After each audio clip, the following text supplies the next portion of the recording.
सरपंच काका, विक्की जॉन कुछ भी कहले बा रउआ सब लोग के मालूम बा। अब आप लोग अपन फैसला सुनाई। फैसला का होके के चाहिए वो गांव के सब लोगन के मालूम बा। विक्की जवन काम कैले बा ओकर इजाजत हमनी के समाज ना देला। काहे कि हमनी के गांव समाज के ऊपर नहीं खे। समाज में रहे के बा तो समाज का नीति नियम कायदा कानून माने के पड़ी। सही कहा तानी सरपंच जी। विक्की नियन ऐसे सब करी तो आए वाला पीढ़ी बर्बाद हो जाई। एकरा पर लगाम लगावल बहुत जरूरी बा। ई गांव केहू के बाप के बपौती ना हा काका। जितना तोहार बा उतने हमरो बा। हम उहे करब जौन हमरा नीक लागी। लेकिन तोहार ई काम कोनो और से निमन नहीं खे। सरपंच काका, आप लोग कहाँ एकरा से बात करता नहीं? आप लोग अपन फैसला सुनाई।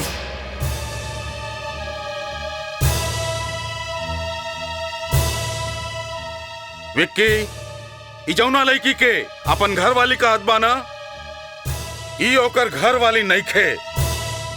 ई एकरा के 50,000 रुपया में खरीद के ले आइल बा। तब पंचायत का फैसला बा कि विक्की ई गांव में ओकरा के अपना घर में अपना साथ ना रख सकेला। के रोकी हमरा के? ये पंचायत रोकी तो रखे, बाकी हिम्मत हो तो लड़की अपने घर में रख के दिखाओ। हमरी हिम्मत के बारे में तू ना जानेला मास्टर जी। हम ई लड़की के ना छोड़ब। अगर तू ये लड़की के ना छोड़बे तो पूरा गांव तोरा के छोड़ दे। छुटवा हो जाइबे तो छुटवा। कौनो परवाह नहीं के हमरा। विक्की होश में रह के बात कर। पंचायत जौन फैसला कर दिहेस वो तोरा के माने के पड़ी। चली सब भाई। दिमाग के तनी ठंडा रखी उस्ताद, और जौन हम कहा तानी ओकरा ध्यान से सुनी। चुप कर, अब तोर कोनो बात ना सुनब। तोरे कारण हमार 50,000 रुपया डूब गए। तही कहले रहले ना उस्ताद शहर से लड़की खरीद के ले आवा, जिंदगी सुधर जाई। कहले तो रहनी है उस्ताद, बाकी हमें का पता रहे कि रउआ की किस्मत गधा के। कुछ भी बड़बड़ करते रहता रे। ठाकुर इंद्र प्रताप सिंह के तो हम ऐसा सबक सिखाई कि वो जिंदगी भर याद रखी। प्रणाम ठाकुर। खुश रही बैठी। का हुकुम बा? हुकुम नहीं ठाकुर साहब, बिनती बा। हमनी के राउर बेटा सूरज के बियाहे खातिर देखे आइल बानी जा। अच्छा, राउर साला चतुर्भुज जी हमनी के सूरज के बारे में बतौले रहले, यही से हमनी के उनका देखे खातिर आइल बानी जा। भाई सूरज इस समय गांव में नहीं खन, उस शहर में पढ़ लेन जी। अगला हफ्ता गांव में आ जाए हैं तो रवा लोग भी आ जाए और देख ले।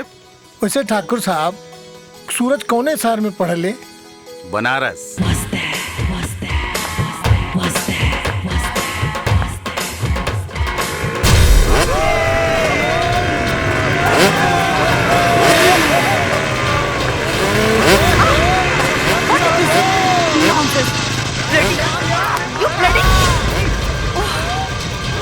अरे करे जा। अरे खा लटकैले वाड़ू।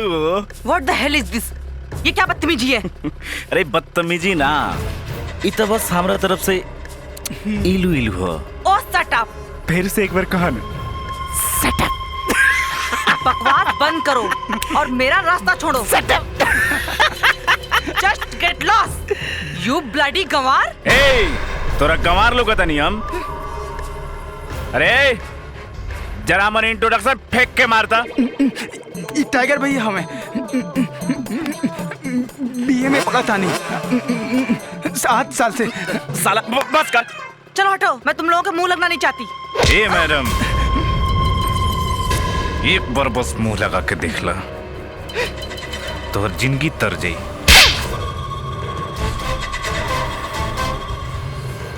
इनका गाल बानर के पिछवाड़ा नियर गाल हो गए, लाल हो गए। ए मैडम, मैं कहती हूँ हाथ छोड़ मेरा, हाथ छोड़ मेरा। ये हाथ अब ना छूटी। अब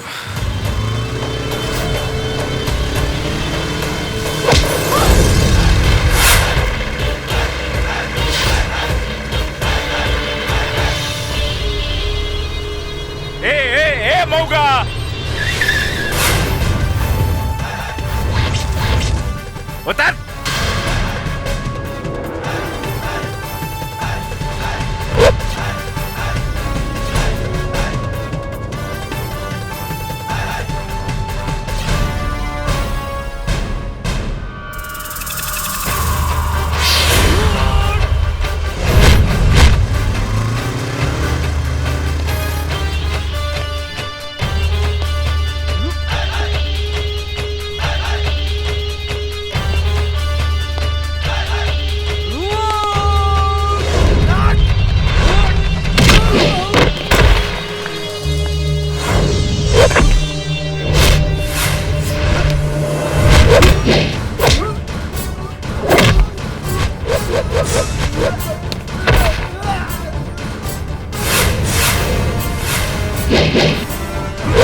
भैया माफ कर दो हम लोग।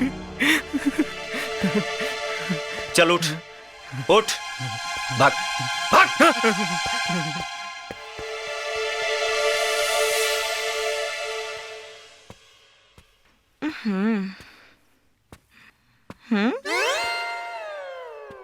मैडम जी कपड़वा बड़ लगा था, तनी छोट करला और अच्छा लगी। Excuse me.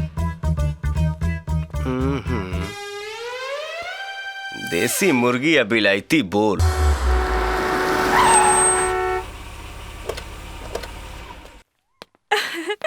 अरे माई। सूरज गोड़ लगा तनी माई। खुश रहा बेटा।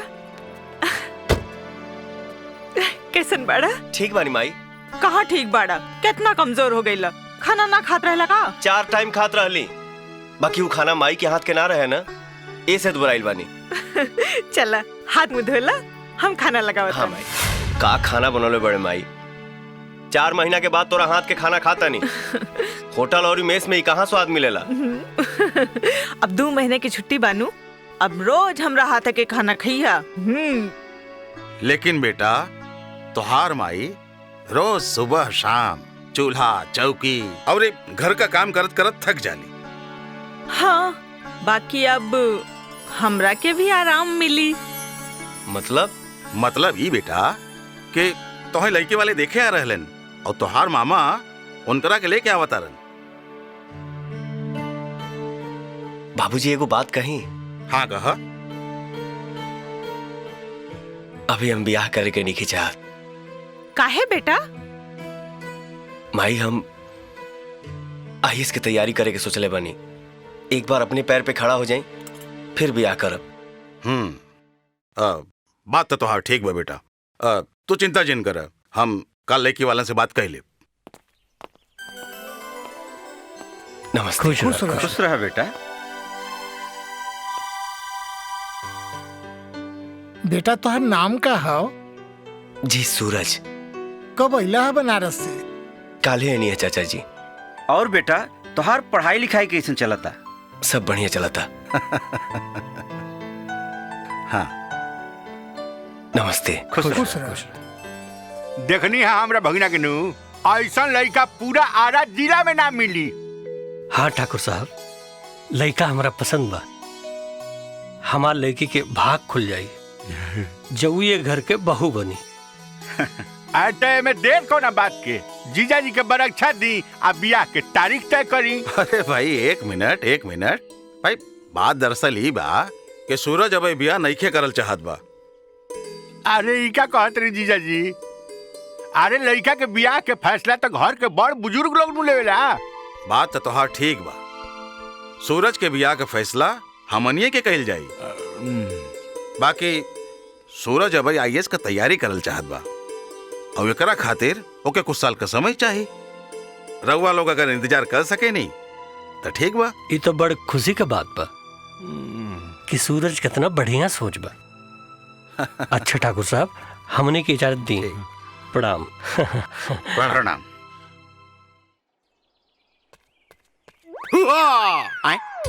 का बात बा उस्ताद? एकदम बर्बाद लौकत बाड़ा। क्यों मरला है का? चुप कर सारे। ई चेहरा से हंसी गायब हो गई बा। उन्हें सूरज के ब्याह खातिर लड़की वाला सब मुंह उठा के दौड़े लावता ने, और हमरी दुआरे ससुरी कुकुरो झाके नहीं के मारे आवत। वाह उस्ताद वाह, इतना बुरा दिन आ गइल कि रउआ कुकरे से ब्याह करब। यहाँ बिना दही के दिमाग माठा हो रहा बा और तोरा के मजाक सुझाता। हमरी किस्मत में ससुरी मेहरारू लिखले नहीं के। अरे इकुल ना सोची उस्ताद, जौन हम कहा तानी ओकरा ध्यान से सुनी। मास्टर जी के साली आयल बिया धनबाद से, बड़ी सुंदर बिया।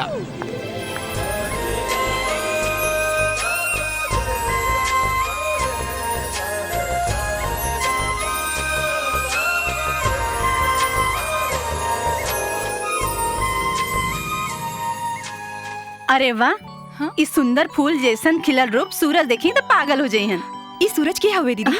सूरज ठाकुर काका का इकलौता बेटा हवन और हमनी के चाहतानी कि तोहार बिया उनका साथ हो जाए। यही से तोहार जीजा जी तोहरा के यहाँ बुलौले बाड़न।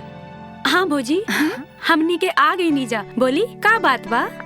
आवा पूजा, इनकरा से मिले। यही शीतल हमार छोट बहन और शीतल याद से सब तोहार सहेली शहर में रह के अपन पढ़ाई करत रहली है। बीए का इम्तिहान देहली है इस साल और गांव घुमाई आइल बाड़ी यहाँ पर। जाके गांव जवार घुमा दे इनकरा के। काहे ना भौजी, हमनी के पूरा गांव घुमाई देव, सिवान भी दिखाई देव। चला शीतल, चला चला। मैंने सुना। हाँ? ओ समझ गयलू ना? हाँ हाँ भौजी, तू चिंता मत करा, हम सब समझ गई नी। का बात है दीदी, हमरा के भी बतावा। अरे कुछ ना, चला शीतल चला चला, हम बतावा तानी। उस्ताद, हाँ? हऊ देखा। अरे सारे, हाँ? ये लड़की हो? ये तो अप्सरा हरे। उस्ताद, जाई और अपना दिल के बात कह दी। अच्छा। अब वहीं अकेले बिया।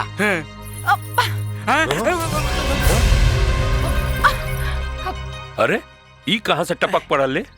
उस्ताद, चुपचाप निकल ली, नहीं तो अब पुलिस के नियन पूछताछ करी सरवा। हाँ? इस सारे बाप बेटा ना, हाँ? दोनों हमारी जिंदगी में गढ़न लगा दिल बना। हाँ? चैन से जिए ना दिया सन हमरा के।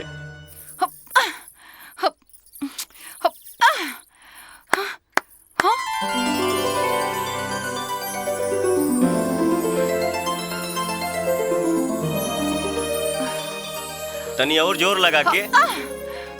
वाह, जंप मारो तारू।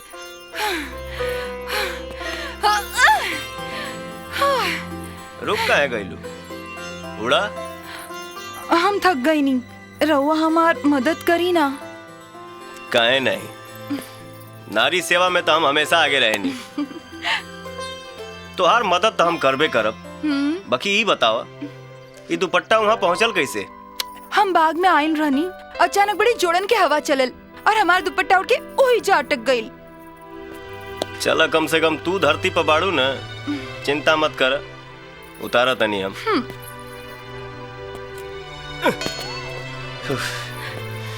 Very good. तनी और जोर लगाई, का जंप मारे नी। का यादा, का जलवा, हमरा का समझता रू हलवा? हम एक नंबर के बुर्बक हैं, जान न पहचान, मियाँ जी परेशान। अब दुपट्टा तो हर बाद में उतरी, पहले अपन परिचय दा। हम तहार रानी, तू हमार राजा। का सोचा तारू हो? अपन नामो पता भुला गेलू का? हाँ, ना ना, हमार नाम शीतल है, हम विनय मास्टर जी के साली हैं। भैया के साली मतलब आधा घर वाली। हम तो पूरा घर वाली बने के चाहतानी। अब तक तोहर दुपट्टा उतारे खातिर कौनो न कौनो जुगाड़ लगावही के पड़ी।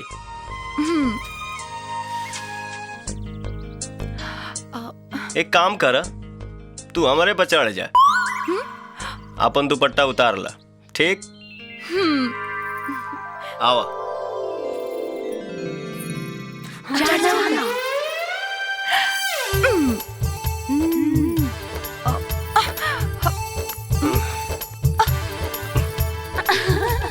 अरे लड़की है कि गोवर्धन पहाड़ ही अरे। आइला हाई धा के उतारा।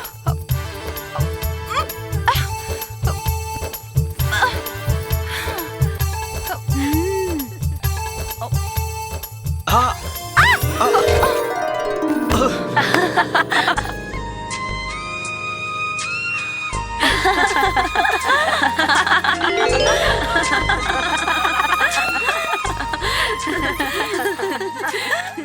अच्छा अच्छा, तो यहाँ पूरा फौज जमा बा।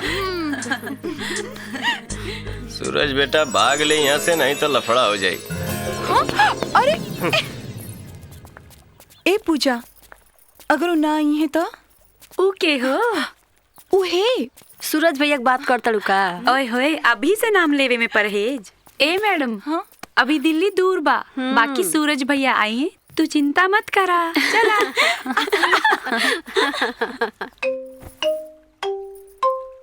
बस तू उहे करा जवन हमने के समझौले बानी जा।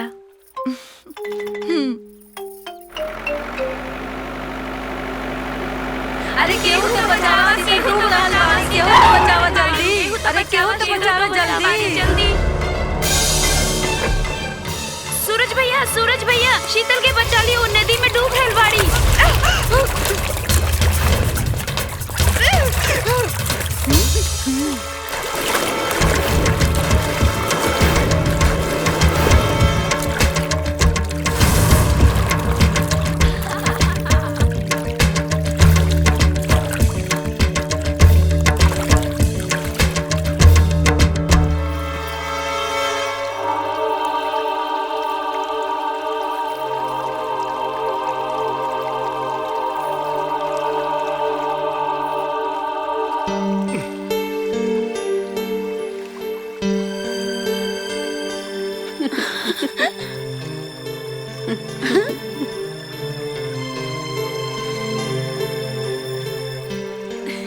अब इनके बचावे खातिर मुंह में सांस भरे के पड़ी, तबे ही बची हैं। हाँ हाँ भैया, दे दी भैया।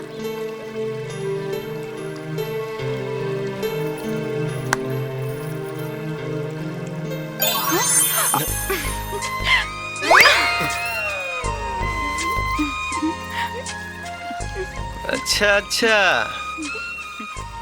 हमारा से नौटंकी बढ़िया बा। हमरा के सब पता बा भैया। उ कहा ना भैया, आजकल आम के पेड़ पे आम ना दुपट्टा लटकता और नदी से मछली ना जलपरी निकलतिया। अच्छा सुन, केहू से कहिए मत। ठीक बा, बाकी हमरो एगो शर्त बा। कैसन शर्त रे? बाबूजी से कह के हमरे बियाह के बात करी नू। ठीक बा, वक्त अइला पे बात करब। अच्छा एक बात बताओ, शीतल कैसन लागेली? बहुत निमन लागेली भैया, राउर संगे जोड़ी खूब जमी शीतल के।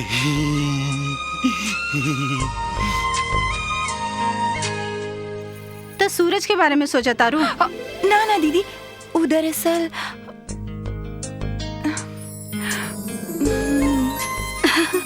अरे पागल, ते में शर्माए वाली कौन बात बा? तू सूरज के पसंद करेलू ना? और सूरज वो भी हमरा के चाहेलन। माई हम जाता नहीं। हाँ? अरे सूरज, बैग उठा के कहाँ चल देला? दोस्त के ब्याह में जाता नहीं। हम आई नहीं और तू जाता रहा। चला बैग अंदर रखा। ना भैया, जाए दाम के नहीं तब दोस्त नाराज हो जाए। और बस 3-4 दिन के तबाद बा। ठीक बा भाई, जा। खुश रहा। खुश रहा। खुश रहा।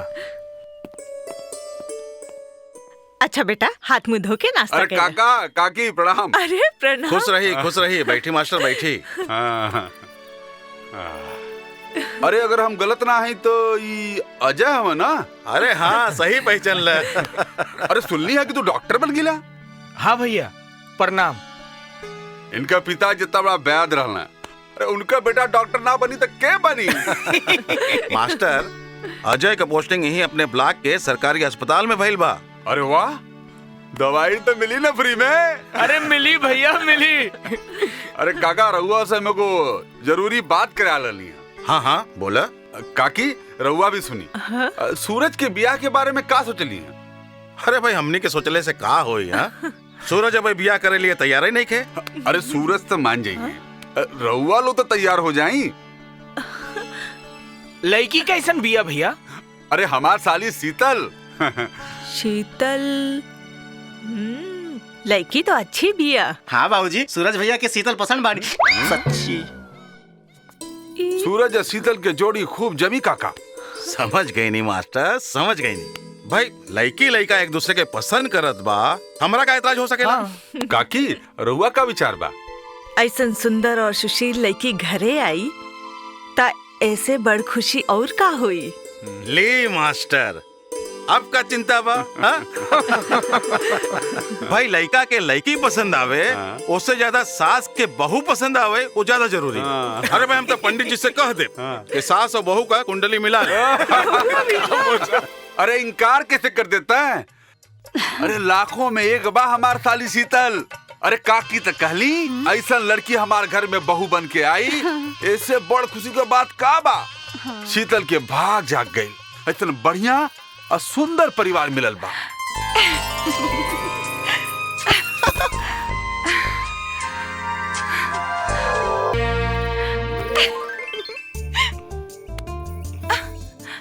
तू यहाँ? काहे हम यहाँ ना आ सकेनी? बाकी लागता रउआ के हो दूसरा की याद में खो गइल बानी। ये तू का बात करता रू? हाँ? अगर हम गलत कहनी तो रउआ उदास काहे बानी? हमार तबीयत ठीक नहीं है। हाँ। हमरा के अपन सीना से सटा ली, तबीयत ठीक हो जाई। बड़ा बेशरम बड़ू। अब रउआ से कौन बात के शरम? का मतलब? अब इतना अनाड़ी मत बनी। अब हमनी के दो बदन एक जान होके वाला बानी, ते में शर्म का है? हाय दिया, बाबूजी आ गई नी। ओकरा के समझा दिया कि ठीक से काम धाम करे। अब समझ ले? ठीक बा। अरे सूरज, कब वापस आइले तू? बाबूजी 2 घंटा हो गए। अरे दोस्त के बियाह तो ठीक ठाक हो गई है ना? जी। स्वागत सत्कार में कोनो कमी तो ना रहे? जी ना। तो काहे इतना उदास बाड़ा तू? आईएएस के दरअसल बाबूजी आईएएस के प्री टेस्ट के बारे में सोचत रहनी है। 3 महीना बाद होगी। मन लगा के पढ़ाई करे, सफलता जरूर मिली। टेंशन मत ले। मेहनत करा, मेहनत। अरे तनी हम गरीब पर भी नजर डाल दे शीतल रानी। कहा काला हमार विक्की राजा? ए सुन सारे, शीतल हमरा के राजा कहता नहीं। आय हाय, देखला हमार उस्ताद तो गल के गोबर हो गइलन। चुप कर। वो हम का कहत रहनी है, ये तेरे बिजली गिरा के जइबू तो हम कैसे रहब हो हमार रानी? तो चुल्लू भर पानी में डूब के मर जा। और खबरदार, जे आज के बाद हमरा से उल्टी सीधी बात कइला तो ई चप्पल से तोहार मुंह लाल कर दे। पाखंडी, पापी, लुच्चा, लवंगा। चुप सारे।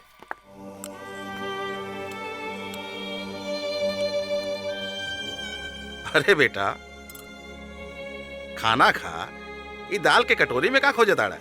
जी बाबूजी। अजय बेटा, तनी एकरा के चेक कर। हमरा तो बीमार लागता। जब से ही बनारस से लौट के आयल बा हम देख रहल बानी कि पाकल पपीता नियन एकर मुंह लटकल बा। न खाता, न पियता, न हंसता, न बोलता। चेक कर तनी। अच्छा मौसा। बेटा तबीयत कुछ खराब बा का? ना माई। अरे तो बतावा ना का बात है? अरे हमरा के बतावा भाई। कोनो बात नहीं के भैया, हम बिल्कुल ठीक बानी। मौसा, एकर बीमारी पकड़ा में आ गई। अरे बिना चेकअप कइले? हाँ मौसा। का बीमारी बा? सूरज लगने आ गई बा। बेटा खाना तो खा ला। माई हमरा भूख नहीं के।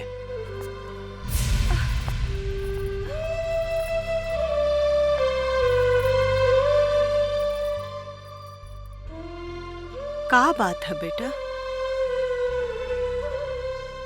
कुछ बात नहीं के माई। झूठ मत बोला।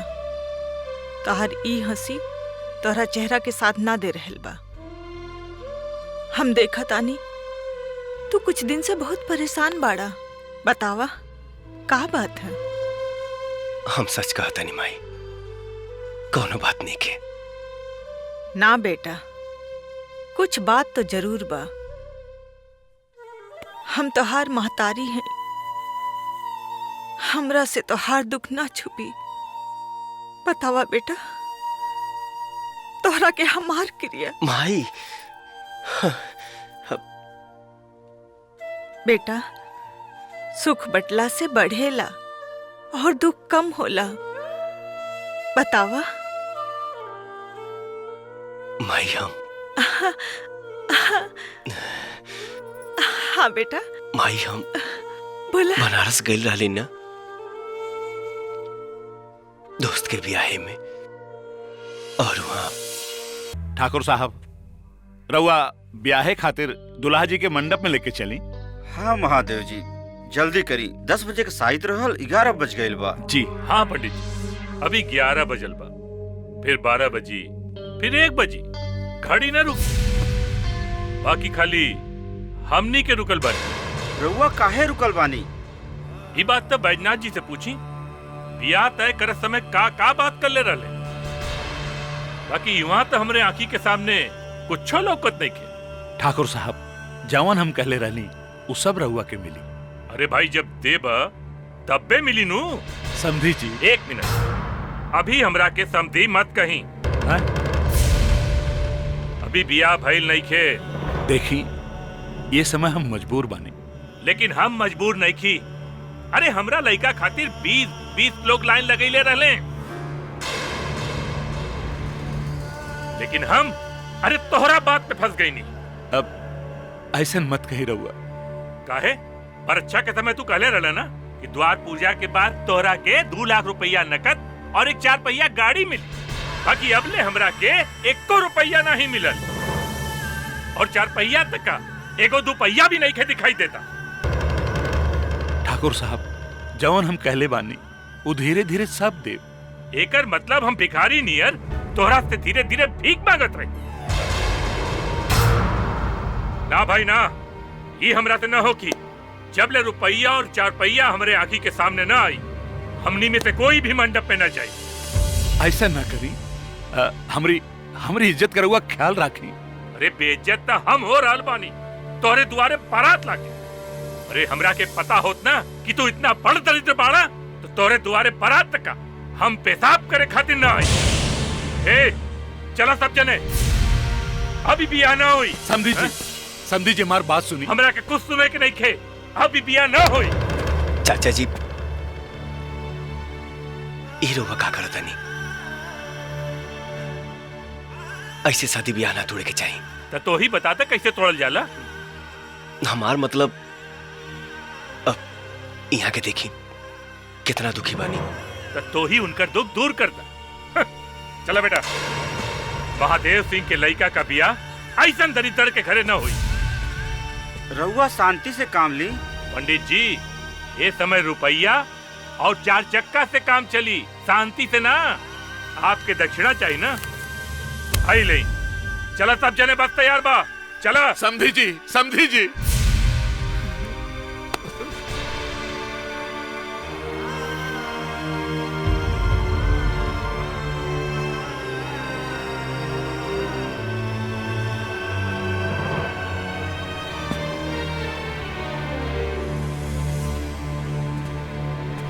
रउआ बारात लेके ना जाए।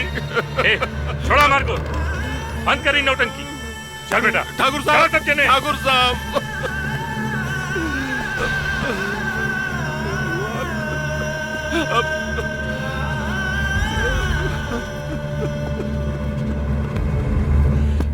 बाबूजी, दीदी दरवाजा बंद करने वाले खोलत नहीं के।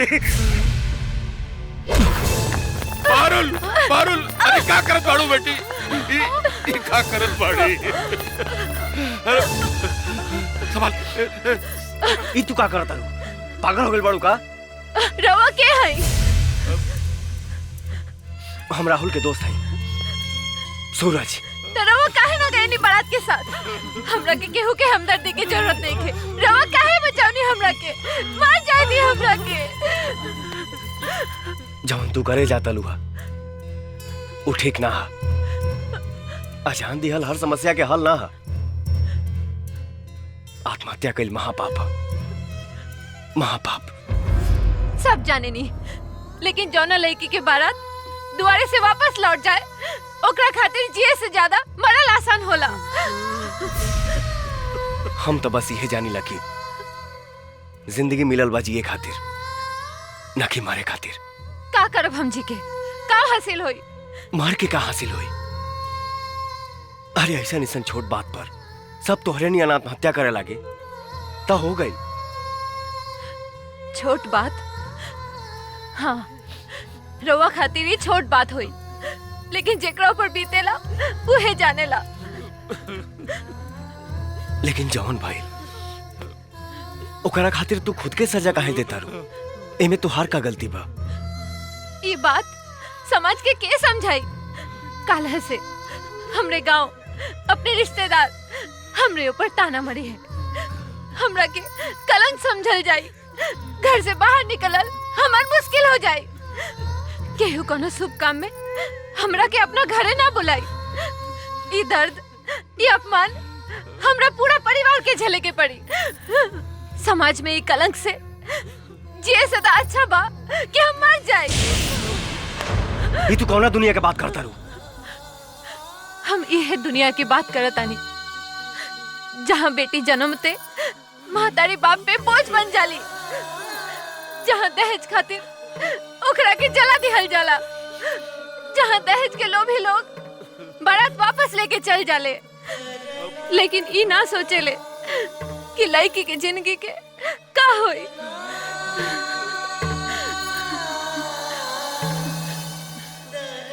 अब रउए बताइए, ऐसा समाज जेकर आज भी इतना घटिया सोच बा, वो हमरा के कैसे अपनाई? के करी हमरा से बियाह?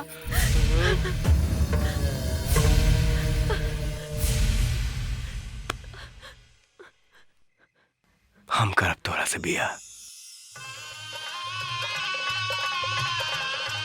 ओम मंगलम भगवान विष्णु मंगलम गरुड़ध्वज मंगलम पुंडरीकाक्ष मंगलाय तनोहरि। ओम सिंधूरम शोभनम राक्तम सौभाग्यम प्रियवर्धनम शुभदम कामिदम चैव सिंदूरम प्रतिगृहताम्। और ये तरह हमार बियाह भाई माही, अगर हम लड़की से बियाह ना करती तो वो अपन जान दे दिले रही। यही से हम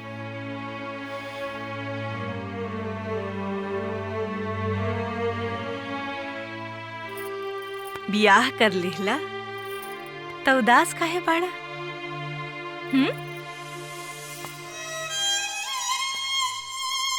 बाबूजी से डर लगा था माई, वो सुनिए तब।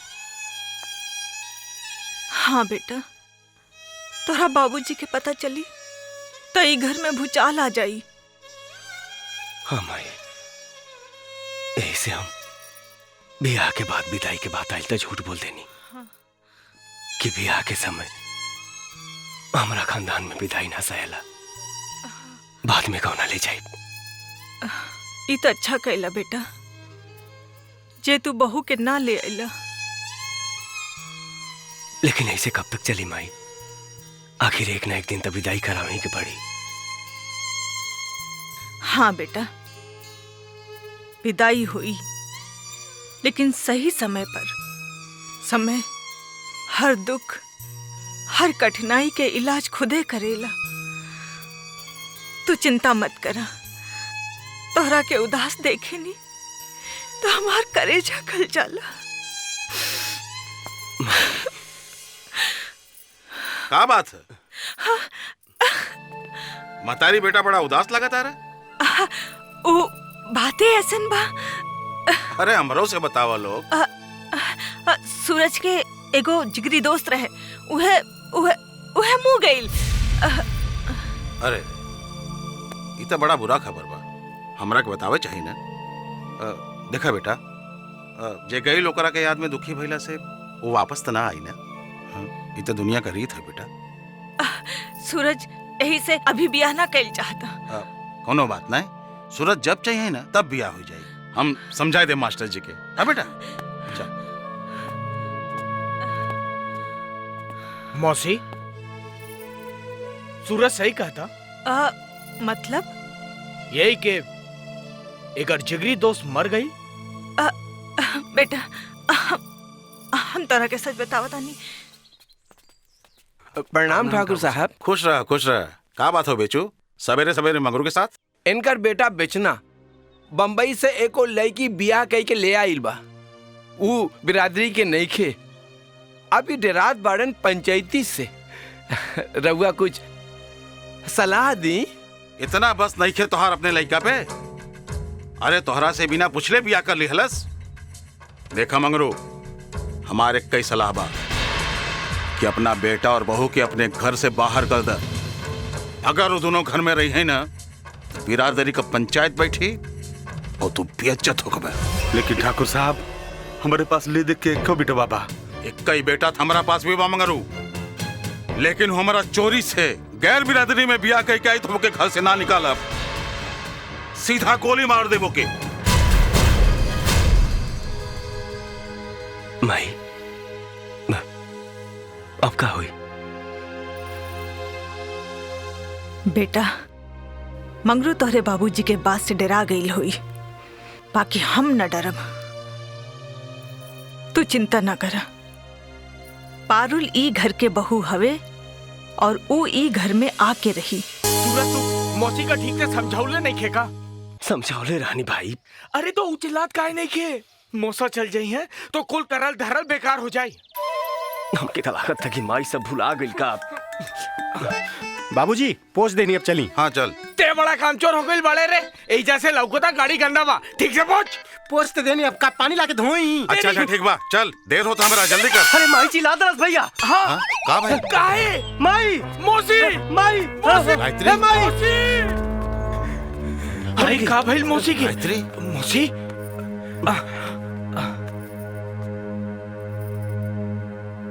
सुखिया डब्बा दे।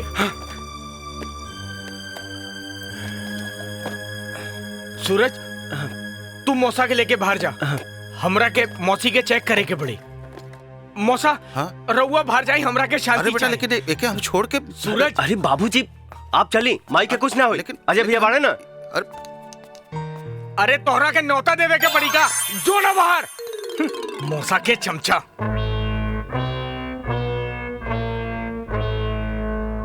मौसी, मौसा गईले। हमरा के लगाई बा? अरे नहीं मौसी, ये तो मौसा के दिखावे खातिर निकल दी। अच्छा अच्छा बेटा। हाँ, ई बतावा, हम दिल के दौरा पड़ला के एक्टिंग ठीक है नी ना? अरे एकदम ठीक कहीं नहीं।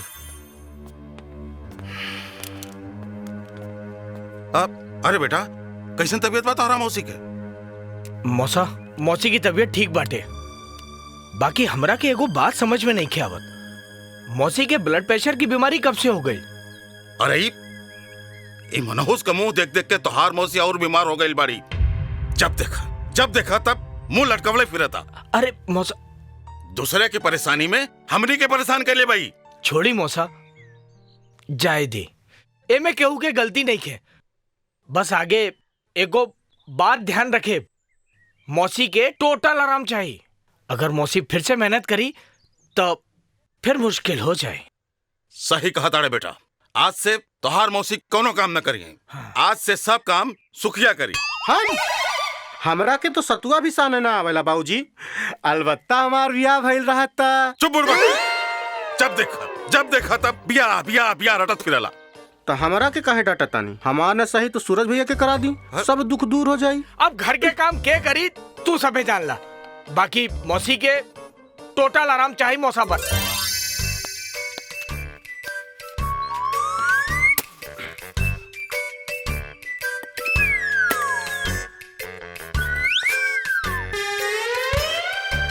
श्रीमान सुखिया जी, ई का करत रे? भैया तू बड़ा बुद्धू बाड़ा। अरे एक चूल्हा से देर लागी, यही से दोनों जला के बीच में रख देले बानी। आग भभक के लागी ना तो जल्दी हो जाई। अरे मेरे नमूने, वारे मूर्ख वैज्ञानिक, हटा!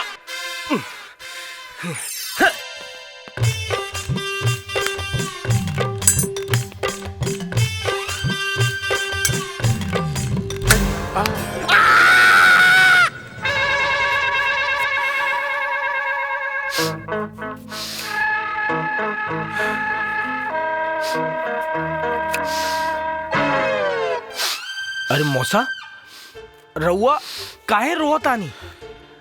अरे बेटा, पूरा गांव जवार तक का पूरा जिला हमार बाल भी बांका ना कर सकेला, लेकिन ये ससुरी प्याज आज हमका रुलाए दिले। इतना कंजूसी ठीक नहीं है मौसा। अरे कंजूसी कहे के बेटा? ये 1000-2000 रुपए बचावे के चक्कर में रउआ खुद काम कर रहल बानी। अरे बेहतर हुई एगो नौकरानी रख ली, सारा झंझट खत्म। अरे गांव हवे, शहर नहीं। यहाँ नौकरानी कहाँ से मिली? मिली ना मौसा, आपन सूरज लेके आई। हाँ? का भाई इतने साल बनारस में पढ़ला, कोई लड़की तोरा नजर में नहीं है घर के काम करे खातिर?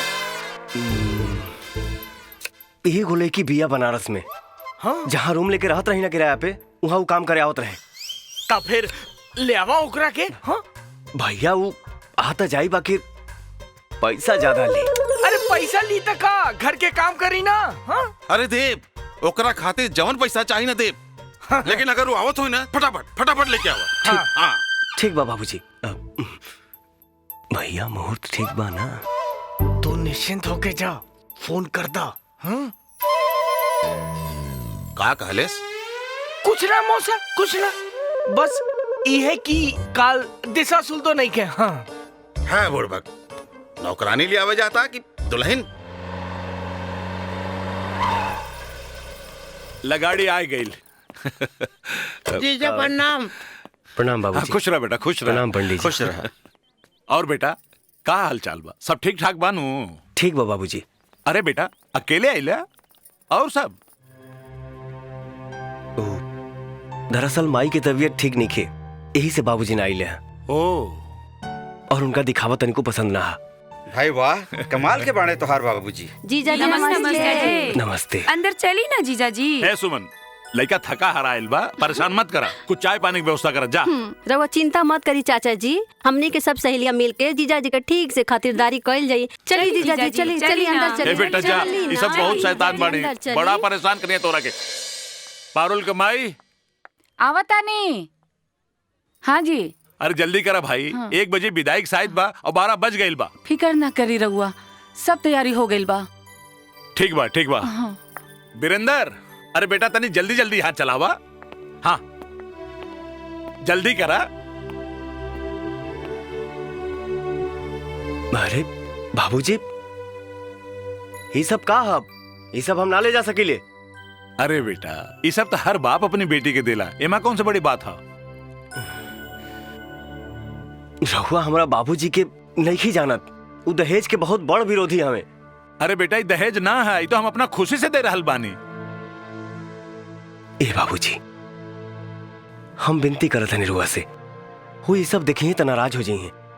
हमार बाबूजी कहले रहन कि हमरा बहू के एक साड़ी में लेके आई है।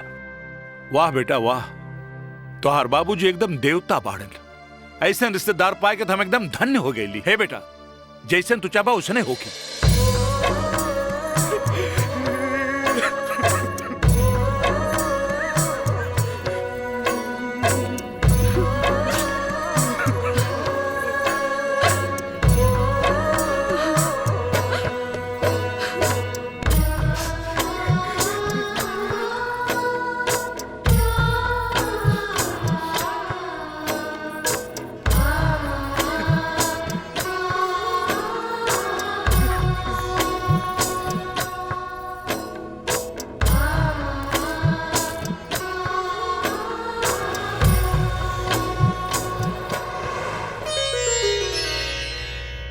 लागत है तू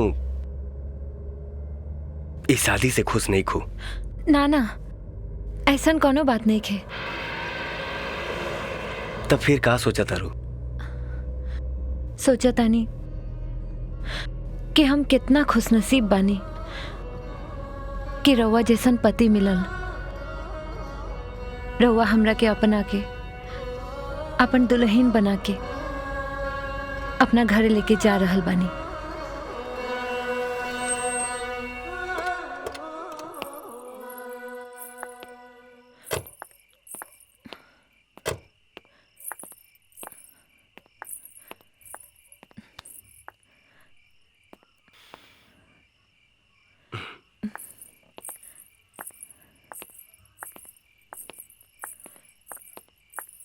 रुक जा।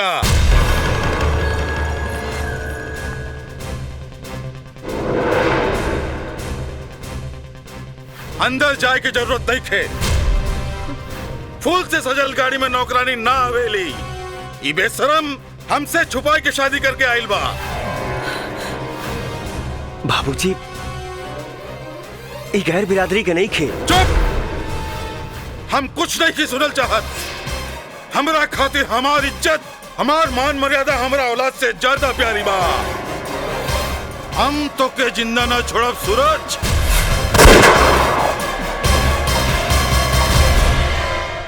हम कुछ नहीं की सुनल चाहत। हमरा खातिर हमार इज्जत, हमार मान मर्यादा हमरा औलाद से ज्यादा प्यारी बा। हम तो के जिंदा ना छोड़ब सूरज।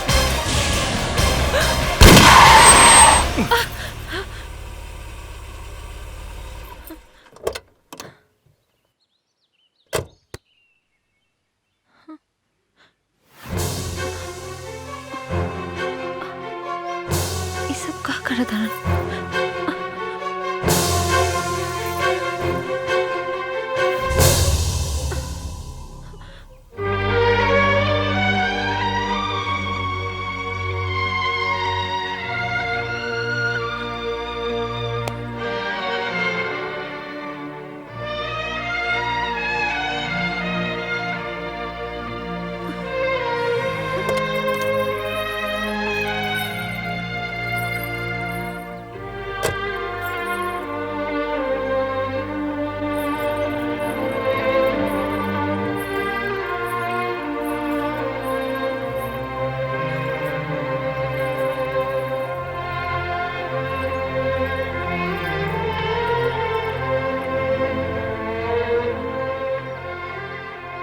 पारुल, हम तुमसे कुछ कहे के चाहता नहीं।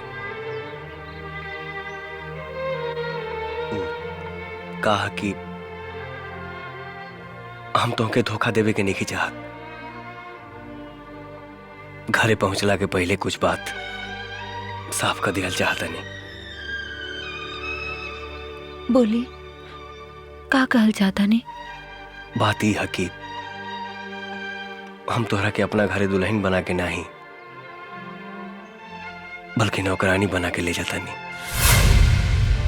नौकरानी? हाँ पारुल, हमार बाबूजी निखन जानत कि हम तोहरा से ब्याह कर ले बनी। ये बात खाली माई और भैया जानत रहे। अगर बाबूजी जान जी हैं तो बहुत बड़ा बवाल हो जाए। यही से हम तोहरा के अपना घर में नौकरानी बना के ले जाता नहीं। बाकी जैसे मौका मिली हम बाबूजी के सब सच बता दे। तब तक तोहरा के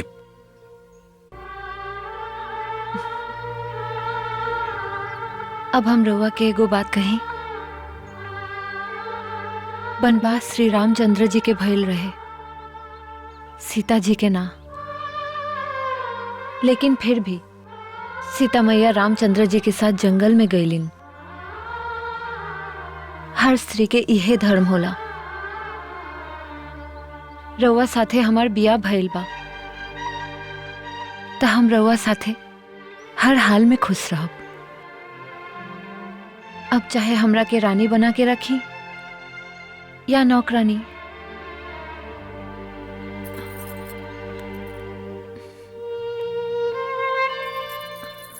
अरे कहाँ जाता रू? बस 2 मिनट।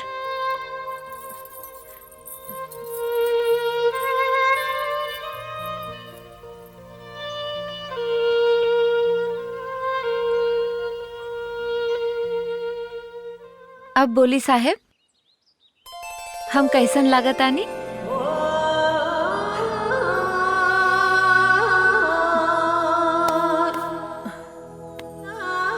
कहे वाला सही है कहले बा। अच्छी सूरत को संवारने की क्या जरूरत है?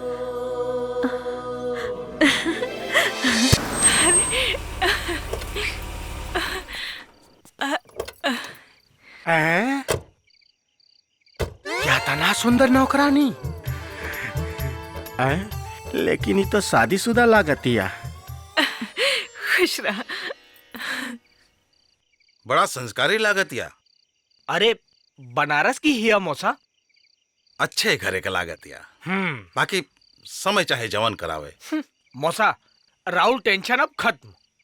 अरे ग्रह कट गईल बेटा।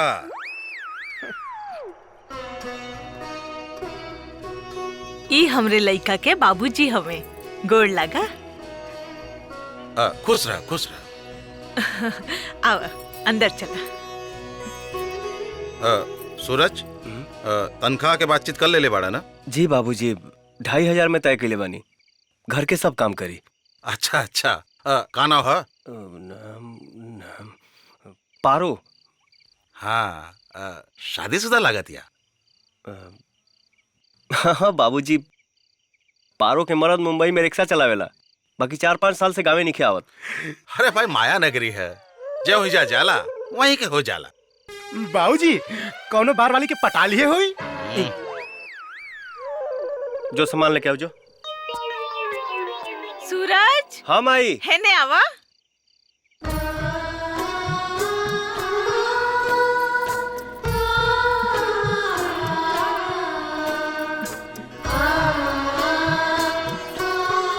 अरे गायत्री समझ गयलू ना, सवेरे पूजा पाठ कैला के बाद ही घरे के काम करिया, बुझ गयलू ना? अरे भगवान, इतना दूर से बेचारी आयल बिया, चाय नाश्ता कुछ ना पूछ लो और पूजा पाठ के बारे में समझावे लगलो। अरे चाय नाश्ता भी कर ली, रउआ काहे परेशान होता नहीं? मलिकार नौकरी करे आयल बानी, पहले कुछ बनाई तब खाई। मलकिन रसोई घर दिखा दी। सूरज बेटा इनका के रसोई घर दिखा दा। हाँ माई। मलिकार अब आप भी बहरे जाई। अच्छा मालकिन आप भी चली।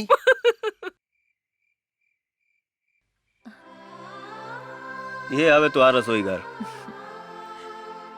रसोई घर तो बढ़िया बा। कुल बढ़िया बा, बाखिर तू तनी सावधानी से काम करी है देवी जी, नहीं तो पोल खुल गई ना तो समझा कहानी खत्म है बा। चिंता मत करी साहेब। साहेब ता रउए बताई हम रउआ के का कहीं के बुलाई? अरे हाँ स्वामी जी कहीं। तू सब चौपट करे पर लगल बड़ू का? लागत है गोली खाही के पड़ी। ये भैया गोली कैप्सूल काहे खा रहल बानी? अरे साला दिमाग मत खराब कर, इनका के समझावे में हमारा दिमाग दुखाए लगल है। और सुना हाँ?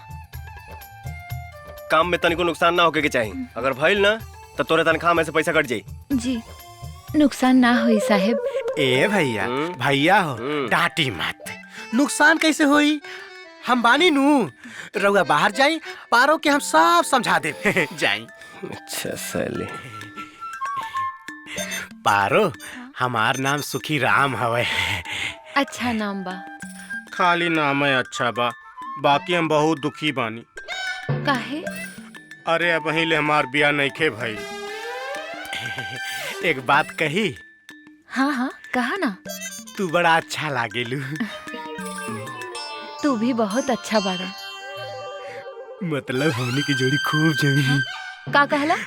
कुछ ना हम कहत रही नी, उ तुहार मरद तोरा जोड़ के नहीं खे। मतलब महामूर्ख बा, एक नंबर के पागल गधा कुत्ता कमीना आनर बसरवा आनर।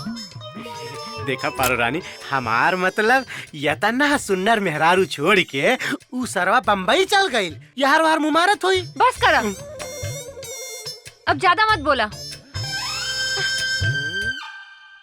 सारा काम हो गई, अब चली तनी नहा ली तबे। हमके माफ करता, ऐसा मजबूरी आ गई बा, का करी? और ये मजबूरी के तू ना समझबू तो के समझी?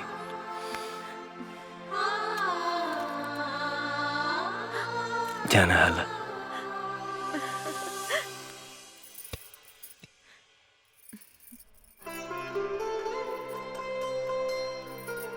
बेटा हम तोरा से बहुत खुश बानी, तू हमरा खातिर इतना सुंदर बहू लेके आइल बड़ा।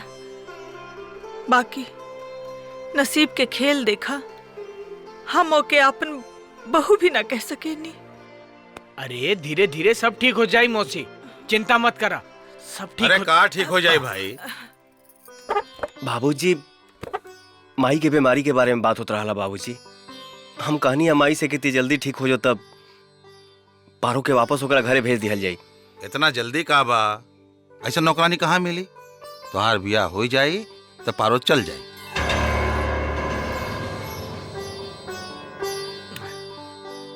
वाह, का स्वादिष्ट खाना बनल बा।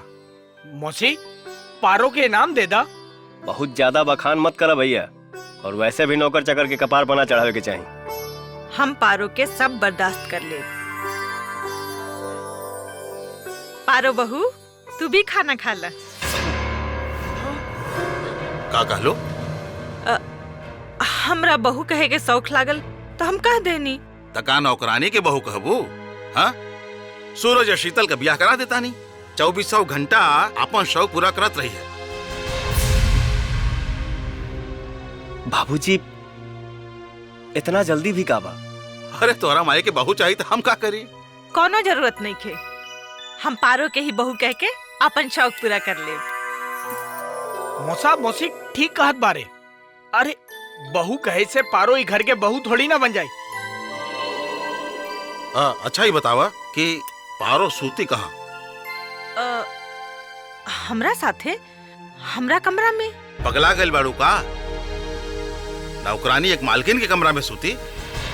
अरे रउआ लोग परेशान मत होई, हम घर के पिछवाड़े अपने बगल वाला कमरा के साफ सफाई करके खटिया बिछा देले बानी। पारो है जे सूती।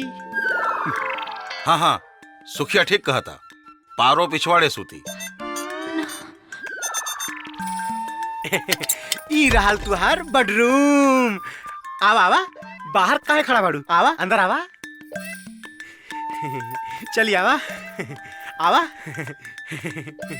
देख ला अपन कमरा, एकदम सजा देले बानी। ई रहल चारपाई, बिस्तर लगा देले बानी। अब सुता आराम से। ठीक बा। ता हम जाई? हाँ जाई। ठीक बा।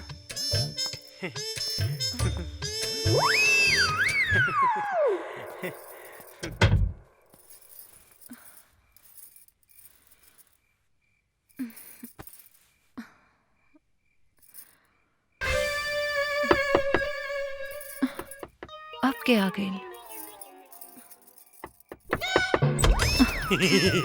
बोला। रात में अगर प्यास लागी तो सामने चापाकल बा, जाके पानी पी लिहा। ठीक बा। और हाँ, अगर रात में डर लागी तो हम बगल में बानी, हमरा की आवाज दिया, हम कूद के आ जाई।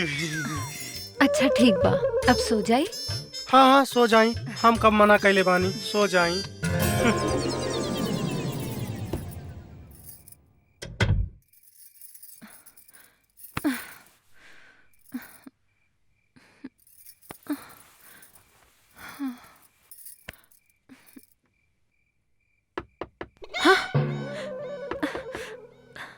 बेशरम फिर आ गए। लागत आ एकर दिमाग ठीक करे के ही पड़ी।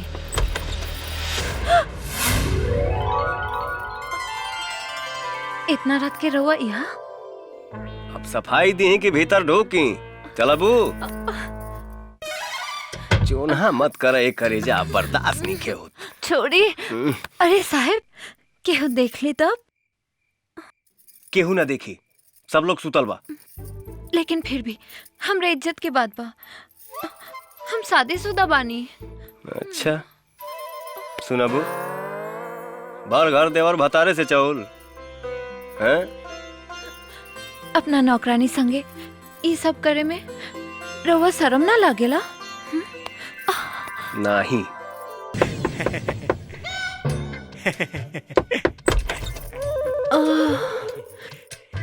का बात है सुखिया?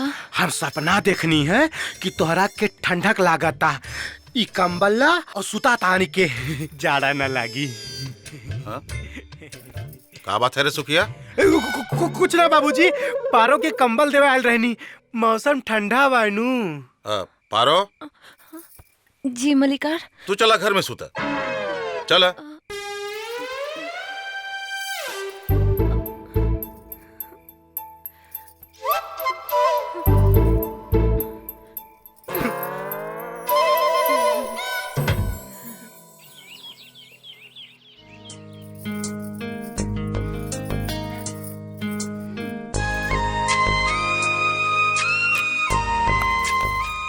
ठीक से बैठ, बदतमीजी काहे करत रहो? रहुआ हमरा से ऐसे उखड़ल उखड़ल काहे रही नी? तू ऐसाने हरकतें करलू। ई त हमार प्यार ह, नाराज काहे होता नी? अब त रहुआ से हमार ब्याह होखे वाला बा। अरे होखे वाला बा, भइल निखे नु। हटा, आदमी लेखा बैठा महाराज। साहेब जी चाय ली।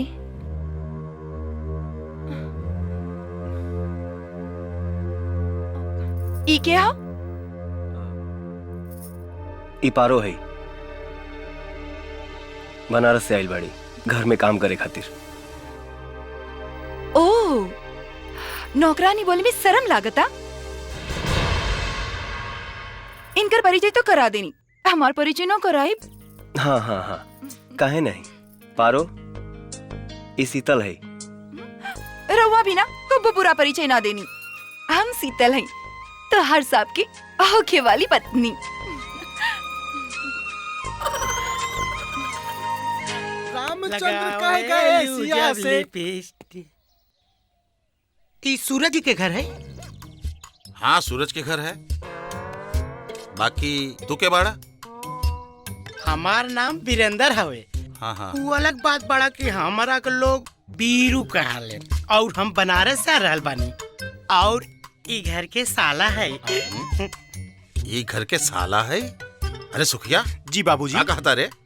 बाबूजी ई नवाज सिकंदर कहाँ से पैदा हो गए? हमारा के नहीं मालूम। जीजा जी सरवा आफत कहाँ से आके लिख रही बहन का। जीजा जी प्रणाम। वीरेंद्र। अच्छा प्रणाम। और वीरेंद्र सब ठीक बा ना? एकदम फंटी क्लास जीजा जी। अरे सूरज, ई के हवे हो? बाबूजी ई पारो के भाई हवे तनी। जीजा जी ई पारो के है? बाद में बताई, पहले जाके उनकर गोड़ लाग। ऊ के है? तोहार मौसा हवन, जा जाके प्रणाम कर जा। मौसा जी प्रणाम। माफ कर दे, हम रउआ पहचानी ना। बहू ई के है?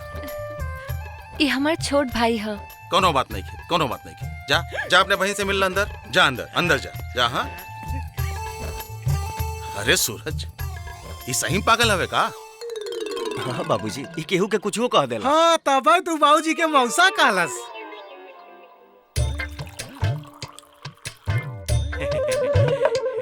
का बाबू? ए बाबू, अच्छा तू पारो के सगा भाई हुआ का? ई पारो के है? तोहार बहन? पारो हमार बहन नहीं खे। लागत सर पूरा पागल बा। अच्छा ये बताओ, तोर जीजा कब चिट्ठी उठी लिखलन या फोन ओन करेलन? हमार जीजा न कबो चिट्ठी भेजलन न कबो फोन कैलन। ई खातिर हम यहाँ आइल बानी। यही जा तोर जीजा कहाँ रहलन? ऊ तो गइलन बम्बई। बम्बई? हाँ। बिना हमारा बताउले बम्बई चल गइलन। ए बाबू, सुना काहे रोवत बाड़ा तू? आए खाइला और खाइला बाबू। अब हम क्या करा के जीजा का? जीजा तू हमरा के जीजा कहा? हम तोहार जीजा, तू हमार साला। हम बिहारी, तू बनारस वाला। आए मरबो तारा तो कापत फाट जाई, तो का जीजा कह जाई। अरे सुखिया का हो रहल बा? कुछ ना बाबूजी, जान पहचान बढ़ावल जाता है। नाना जी नाना जी ना, हम तोहार मौसा है मौसा। हाँ हुए मौसा जी, देखी नहीं कहा था हमारा के जीजा का। ना तो सूरज के ही जीजा का। अरे सुखिया तोरा के सब पता बा ना? इका चल बस अब चल जो यहाँ से। जी बाबूजी। वीरेंद्र तू आराम से खाना खा। हाँ ठीक बा मामा जी, ठीक बा मामा जी। अरे मामा ना, मौसा। हाँ वही मौसा जी। हाँ। मौसा जी। हम तो कई बार कहनी है कि वापस घरे चल जाओ, बाकी कहा था पूरा 1 महीना रहब। कहा? हाँ 1 महीना? हे भगवान, अब का हुई? माइते चिंता मत कर, हम वीरेंद्र के वापस भेजे के पूरा तैयारी कर ले बनी। बस ते अब हमार तमाशा देख। वीरेंद्र खाना खा ला दबा के। जीजा जी कब आई नहीं बम्बई से? बस अब यहीं आवते बनी। एक काम कर, अब तू अपना घरे जाए के तैयारी करा। ना जीजा जी, अबे हम यहाँ रह, हम ना जाबे। 1 महीना रह।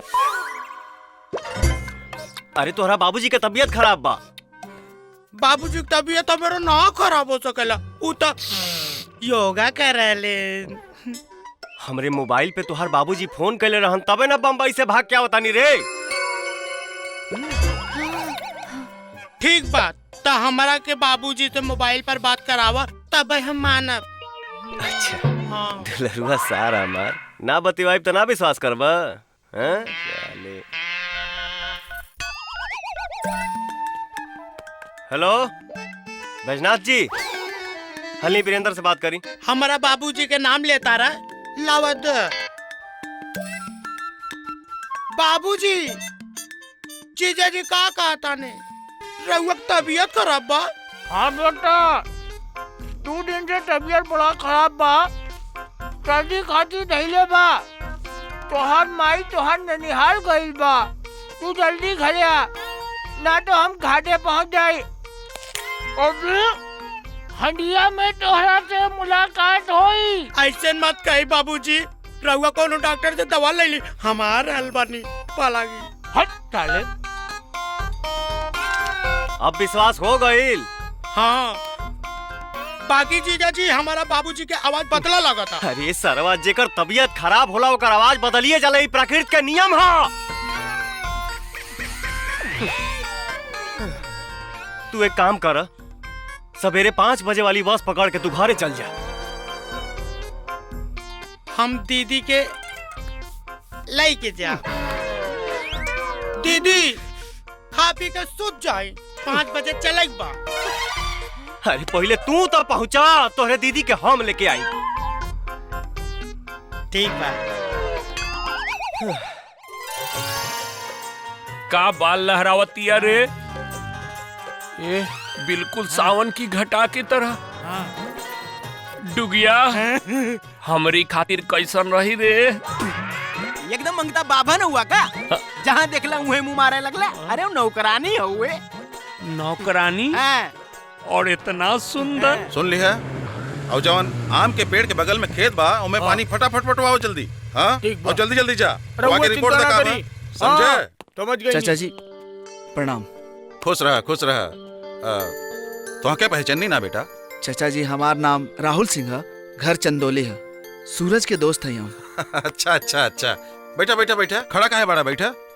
अरे पारो पानी ले आवा, देखा मेहमान आइल बाड़े।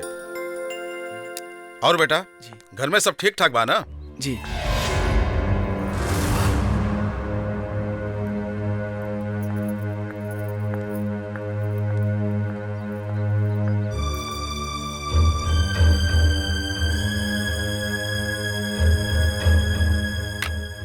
ला बेटा पानी पिया। पारो फटाफट चाय रख दिया। हाँ और सूरज के भेज दे। जी बाबू। अंकल एगो बात पूछी? हाँ हाँ पूछा। इजे लड़की पानी लेके आई रहे, वो यहाँ कैसे?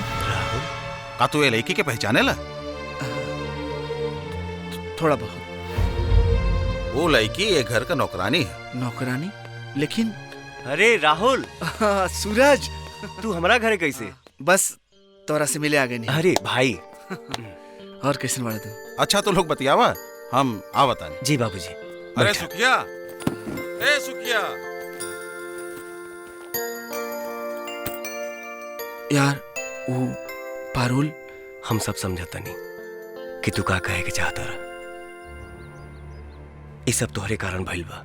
हमरे कारण? और का, तू लोग तो उस दिन बारात वापस लेके चल गईला, बाकी ये ना सोचला कि वो लड़की के ऊपर का बीतल हुई। वो बेचारी फांसी लगा के मरे जात रहे, ओके हम ही बचौली। और फिर हालात कुछ ऐसा बनल कि हमरा पारुल से बियाह करे के पड़ल। लेकिन तू उनका के नौकरानी बना के काहे रखले बड़ा? अरे यार, पारुल हमार मेहरारू हिया, एह बात के माई और भैया खाली जानत तारे, बाबूजी के कुछ नहीं के पता। अगर वो जान जी हैं तो हमके फांसी पर लटका दी हैं। बकीर वक्त आवे पे बाबूजी के हम सब सच बता ले। आई एम सॉरी यार, हमरा कारण तोनी के दुख झेले के पड़ता। वो दिन ये सब जानला के बावजूद कि जौन हो रहा बा सब गलत हो रहा बा, हम बाबूजी के विरोध ना कर पौनी और एकर सजा तोहरा और पारुल के भुगते के पड़ता। हमरा के माफ कर दे दोस्त, हम तार गुनाहगार बने। अरे ठीक है यार, अभी समझ सोचा। सूरज, हम पारुल के भी गुनाहगार बने, हम कैसे माफी मांगल चाहता नहीं। पारुल, पहचान लो इनके। पारुल, हम तार अपराधी हैं। हम अपना बाबूजी के लालच के शिकार हो गए नहीं। बाकी हम ऐसा ना है। हम तो बहुत बड़ बदनसीब बने। खैर, हमरा के तू माफ कर देबो तो हमरा दिल से बहुत बड़ा बोझ उतर जाए। माफ कर दे हमरा के। ई का हो रहा बा? बाबूजी एगो हम अचानक देखनी है। कैसा ना चलज रे? उ जवान सूरज भैया के दोस्त बाड़े नु, पारो से हाथ ही जोड़ के माफी मांगत रहलन। ई देख के तो हम हैरान हो गई। अच्छा? हाँ। वो माफी काहे मांगत रहे? अब हमरा के का पता। सूरज, तनी है ने आवा। जी बाबूजी। अच्छा राहुल, आराम से जिए। ठीक बा।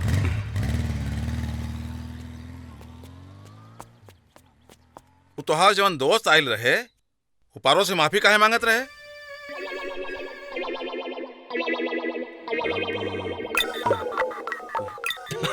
अरे बाबूजी, राहुल के बारे में मत पूछी, वो पैसा रुपया के मामला में बड़ी कंजूस है। सूरज, हम पूछतानी वो पारो से माफी काहे मांगत रहे? 3 महीना के तनख्वाह नहीं खेदले पारो के। तनख्वाह? हाँ बाबूजी, हॉस्टल में 3 महीना तक सर सफाई करो ले बा, पारो से घर के काम करो ले बा 3 महीना तक। अब बिना पैसा देले घरे भाग गई। अब अचानक पारो सामने आ गई है तो दाल चियार के माफी मांगे लगल है। हाँ, तबे हम सोचनी पारो के देख के उसक पका काहे गईल है। ठीक बा बेटा, ऐसन लोग से दोस्ती ना रखे के चाहिए। जी बाबूजी। चलो ठीक बा। का भैया? कितना अच्छा हवा ना तू। हाँ भैया। घर के काम काज आजकल कितना अच्छा से संभालता रहा, हर चीज पे नजर रखा तू।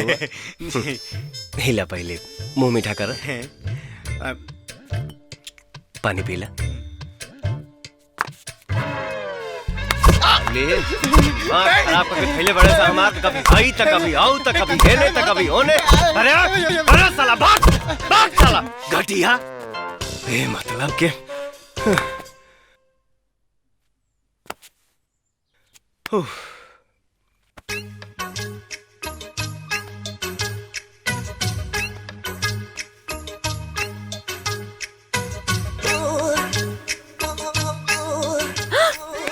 इतना रात के रहो यहाँ, केहू देख ली तो गड़बड़ हो जाए। अच्छा सुना ना, हमरो माने है, कभी कभी खराब हो जाता, बर्दाश्त नहीं किया, का करी, आदमी है सरकार।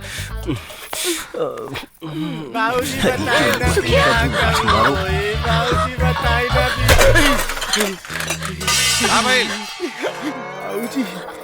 बाबूजी, ये आवाज कैसे रहल पारो? ओ बिलार रहल। बिलार? ठीक बा, थोड़ा पानी दे। ली बाबूजी। चिंता जिन करा, आराम से सुत जा। हाँ? बच गई नहीं भगवान। ते यहाँ कहाँ रे? अरे भैया यही जा का करता नहीं। अरे साली हई गैस लीक करो तला यही से एकरा के बनावे आइल बानी। हाँ तनी रात के। अच्छा एक काम करो बाबू। हाँ भैया। तुम्हें नींद में चले की बीमारी है ना? हाँ भैया बहुत। हई औषधि जौन बा ना, हाँ एक ही गर्म पानी में डाल के अपन पछाड़ सेक लिया, ठीक हो जाएगी। ला जा सुता जा जा बेटा। ओह नाथ कुछ बाकी नहीं। जा तनी करम नुंड जब लिखा होली न। आवाज चला हमरे संगवा हो रानी मकई के खेत चल जाई। अरे कौन है रे? आए मामा तू? अरे साले आन्हर हो गइल बड़ा का तू? अरे हमरे पिछवाड़ा में आंख नहीं खे, तू दिने में नहा गइल बड़ा का? साले बीच रोड पे खड़ा होके का करता? आए कचारिए दे साले आइंदा लौकलत कुकुर कहीं का से। अरे अरे देख के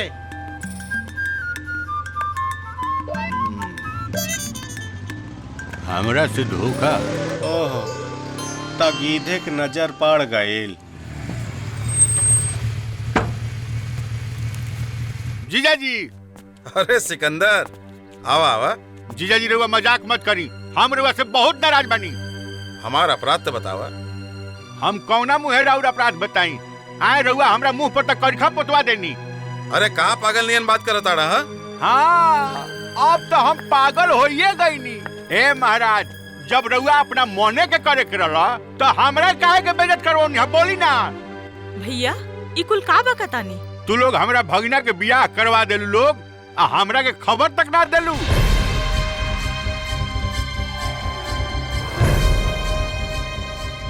अरे सूरज के बियाह हो गईल ई तोहरा से के कहलस? अरे हम अपना आंख से देखनी है। प्रत्यक्षम किम प्रमाणम। अरे केकरा के दिखला है तू? बहू के देखनी है। राउर बहू के ऊपर छत पर कपड़ा पसार रही है। हमार आंख धोखा ना खा सके। तोहार आंख ही ना तोहार दिमाग भी धोखा खा गईल बा। अरे जेकरा के तू दिखले बाड़े वो बनारस से आइल बिया। अब यहाँ घर के नौकरानी है। नौकरानी?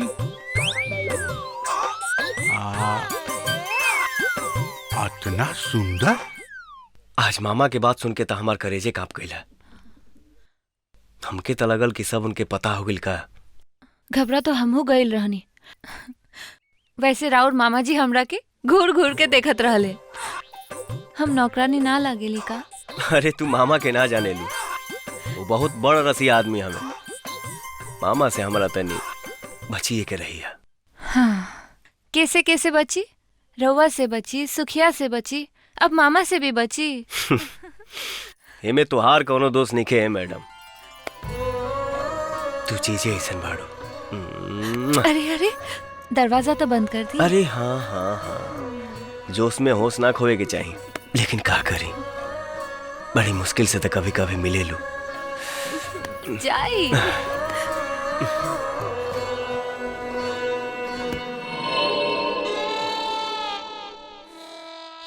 का भइल?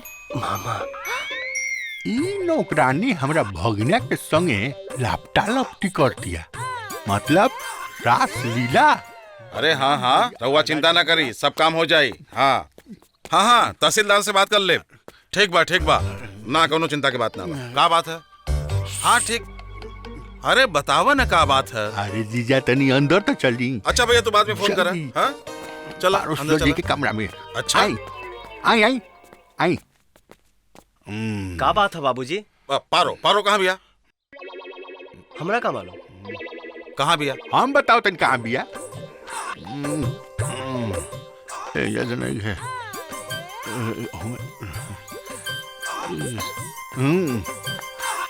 का भइल भैया? एमे का खोजता रहा? पारो पारो। अच्छा पारो का चूहिया बिया जो उम्मे घुस जाई? अब पारो तो छत पे बिया। ऊ सुखिया के अंग्रेजी पढ़ावतिया। पारो छत पर बिया? तो वो कौन रहा? एजा टीवी में फिल्म चलत रहा है मामा। बुझ गई नी सिकंदर कि तू सठिया गइल बाड़े। चल चल चल चला चला चला बाहर चला।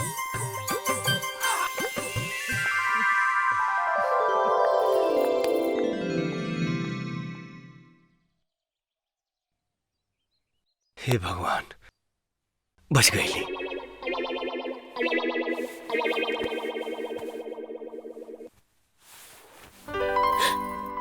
सब लोग गए? हाँ गइल। हाँ। अब आगे का विचार बा? मामा जी।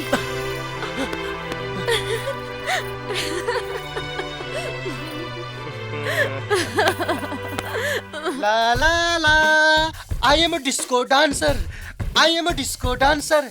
ला ला ला ला ला ला ला।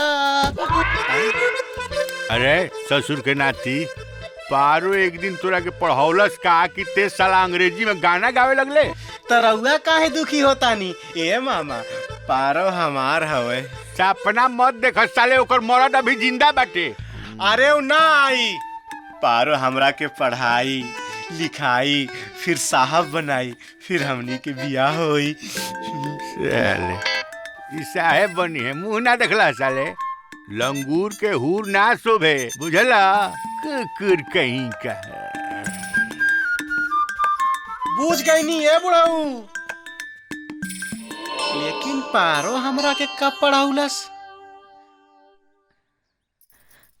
ली हलवा खाई।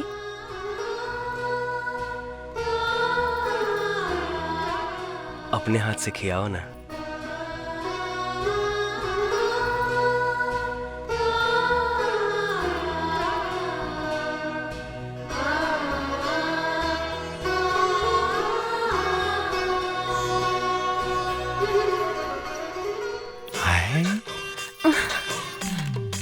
बड़ा शरारती बानी जी।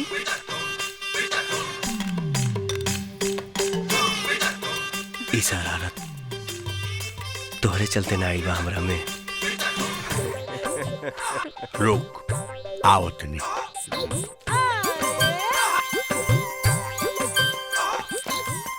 जीजा जी जल्दी चली। अरे कहाँ चली? अरे वो सवाल ज्यादा करी ले। अब चली ना, आज अपना आँख से प्रेम लीला देख ली। चली ना। हाय देखी।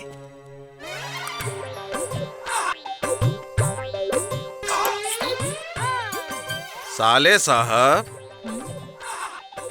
कहाँ बिया पारो? का बात है बाबूजी? कुछ नहीं बेटा, तोहार मामा है ना, सनक गइल हवे। इनका दिमाग के दिवाला निकल गइल बा, और इतने ना इनका आँख के रोशनी कमजोर हो गइल बा। चला चला। ऐसन बात ना बा जीजा जी, हम सचो देख ले रहनी है। चुप रह मर्दे, सच देख ले रहनी है। चला। अच्छा एक मिनट। अच्छा दीदी, पारो कहाँ बिया? पारो तो मंदिर में पूजा करती है।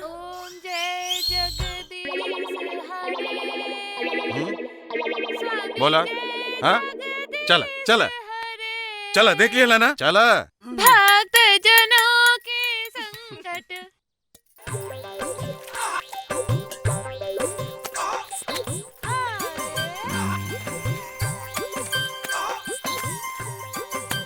आज ही बनारस वाली के फंसा ले, ना तो ही हमरा भगिना के फंसा ली। 2 बेर तक गच्चा खोले बैठनी, बाकी आज ना गच्चा खाए। आज ना छोड़े तोरा के पारो। ए बनारस वाली, तनी हमरा हाथ में मेहंदी तो लगा दो। हाँ। और अच्छा से मेहंदी लगाई हम। हाँ। का बात है, आजकल मेहंदी लगावल जाता? अरे अब हम ही घर की होके वाली बहू बानी ना, यही से बन ठन के रहे के पड़ी। अच्छा इला द मेहंदी लगावे आवेला ना? अरे हम बनारस वाले हैं, चिंता मत करी।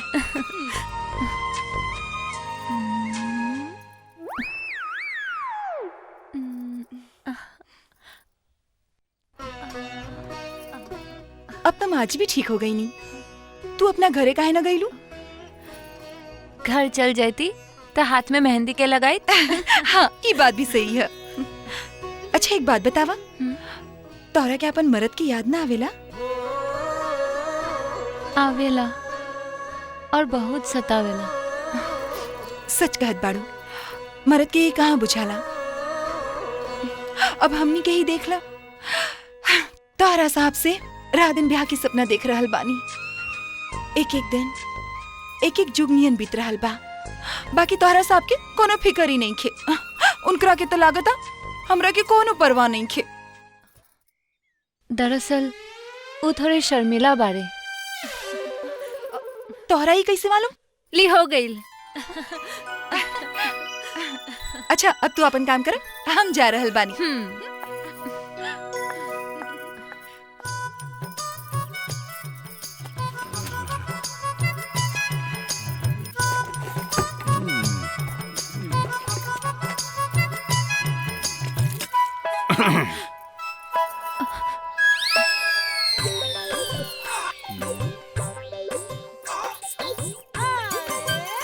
सुना, ढेर सती सावित्री मत बना। हम तार कुल खेला जानते नहीं, तू हमारा भगना के पीछे पड़ल बाड़ू। रउआ गलत समझता नहीं, हम तो नौकरानी हई, हमके तनख्वाह मिलेला, हम काम करेनी। अच्छा तनख्वाह पर काम करेली, तनख्वाह पर काम करेली। बुझ गई नी, सब बुझ गई नी।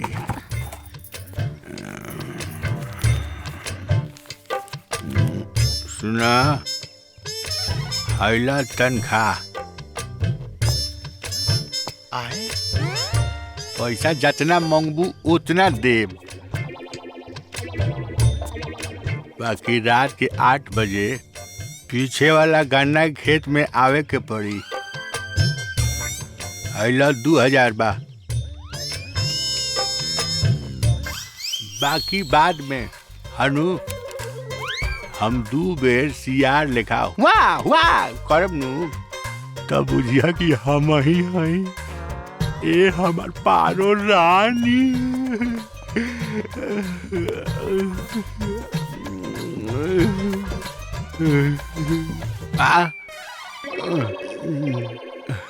शर्मा गई। लक्स 2 in 1 शैम्पू, यही से नहा के जाए बनू तब पारो रानी एकदम खुश तो हो जाइए। काहे कि पारो रानी भी तो यही से नु नहा ली, यही से उनकर बाल रेशम लेखा मुलायम एकदम चमकदार रहेला। आहा ए मामा, इस सांच के काहे नहाई जाता रहो? हम कहते हैं जाए उसे तोरा मतलब? ओह, जैस्मीन और गुलाब के खुशबू वाला शैम्पू से नहाई जाता रहा। ओह, हमारा दिमाग मत खराब कर। चल हट हट जो कुकुर कहीं का। तारा का पता बा हमें शैम्पू से नहा के काहे जातनी। पारो रानी हम आवतानी।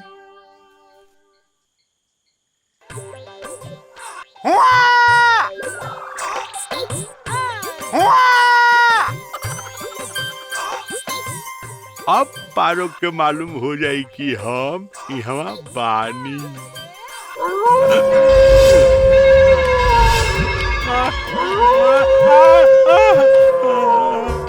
अरे ससुर लोग हमरा के आपन बिरादर समझता लोग। अब पारो रानी कौना खेत में कोची है बाप। अरे बाप, पारो इज कमिंग। पारो रानी अब काहे तरसावत तड़ू। आज अपना बीच के सारा दीवार हटा दो, आज घूंघट उठा दो। ए मामा, लजा मत, बाहर आवा, बाहर आवा, खेलने आवा। अब आई लूट पहाड़ के नीचे। ई जवन हरकत तू करत रहला ना बुढ़ौती में, बूढ़ हड्डी से कबड्डी खेले जात रहला, तोहर सगरे करतूत हम बाबूजी से बताए। नहीं बाबू मत बताइए बाबू, हमार बेइज्जती हो जाई बाबू, मत बताइए। हमारा के बहुत नचौले बाड़ा, अब तू कुछ नाच के दिखा। ना ना ना बाबूजी। नाच बाबू। हाँ नीक से तनी नीक से। हाँ हाँ जिया मामा रानी। और सुना, अब कान पकड़ा कि आज के बाद पारो से नजर मिला के न देखबा तू। कान पकड़ते नहीं।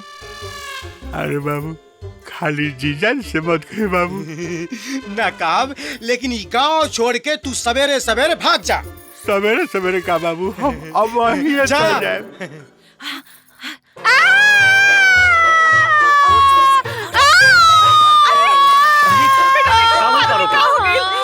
अरे अच्छा बेटा चेक करा देखा क्या बात है, देखो। हाँ बेटा देखा बेचारी के क्या हो गई। अरे चेक करा ना मर्दे। हाँ देखा था।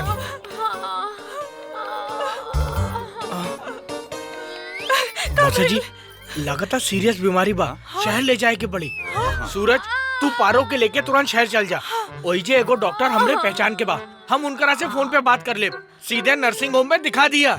हाँ बेटा देर मत कर, जल्दी निकला जा। हाँ बेटा अगर अस्पताल में एडमिट करे के पड़े तो हफ्ता 10 दिन रुक जाइए, पूरा इलाज करवा के आइया। हाँ जा। हाँ मौसी। हाँ बेटा तोहर माई सही कहता रही, कौनो जल्दी नहीं खे। हाँ जा ले जा जा। जी बाबूजी। जा जल्दी बेटा जल्दी।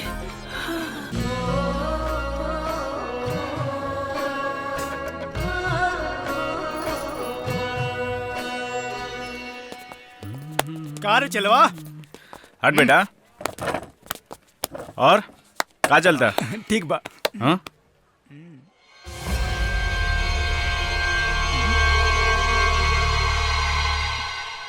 उस्ताद ये तो उहे है सूरजवा। वो कर माल ही है ना उस्ताद, ये तो ओकर मेहरारू लागत है। अरे सरऊ का मेहरारू माल ना होके लगा।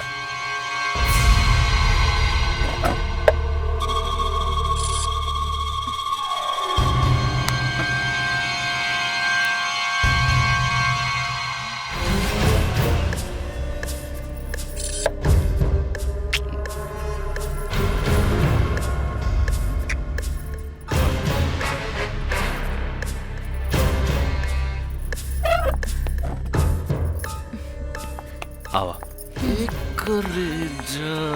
कहाँ जात बाड़ू? तू यहाँ बैठा। हाँ 2 मिनट में आओ तनी। रवा कहाँ जाता नहीं? आराम से बैठा, 2 मिनट में आ गई। साचो रे बड़ी चौंक मारने लगी है।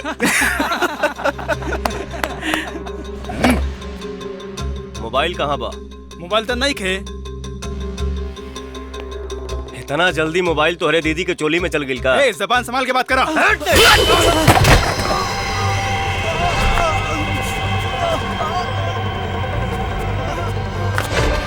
भागा सारे, भागा जल्दी।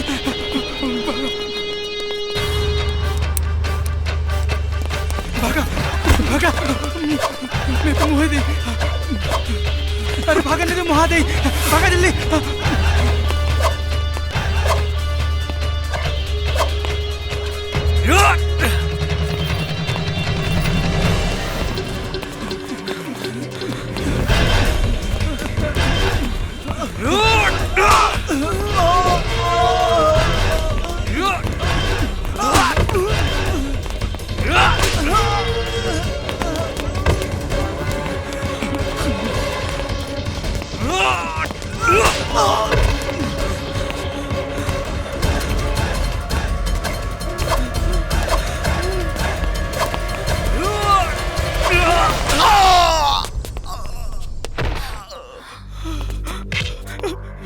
उठ। अरे साला रस्सी जर जला बाकी होकर ऐठा ना जाए। का चाहता रहते? ए भैया जिए के चाहता नहीं, एक बाद अब कबो गलती ना करे। जो भाग भाग।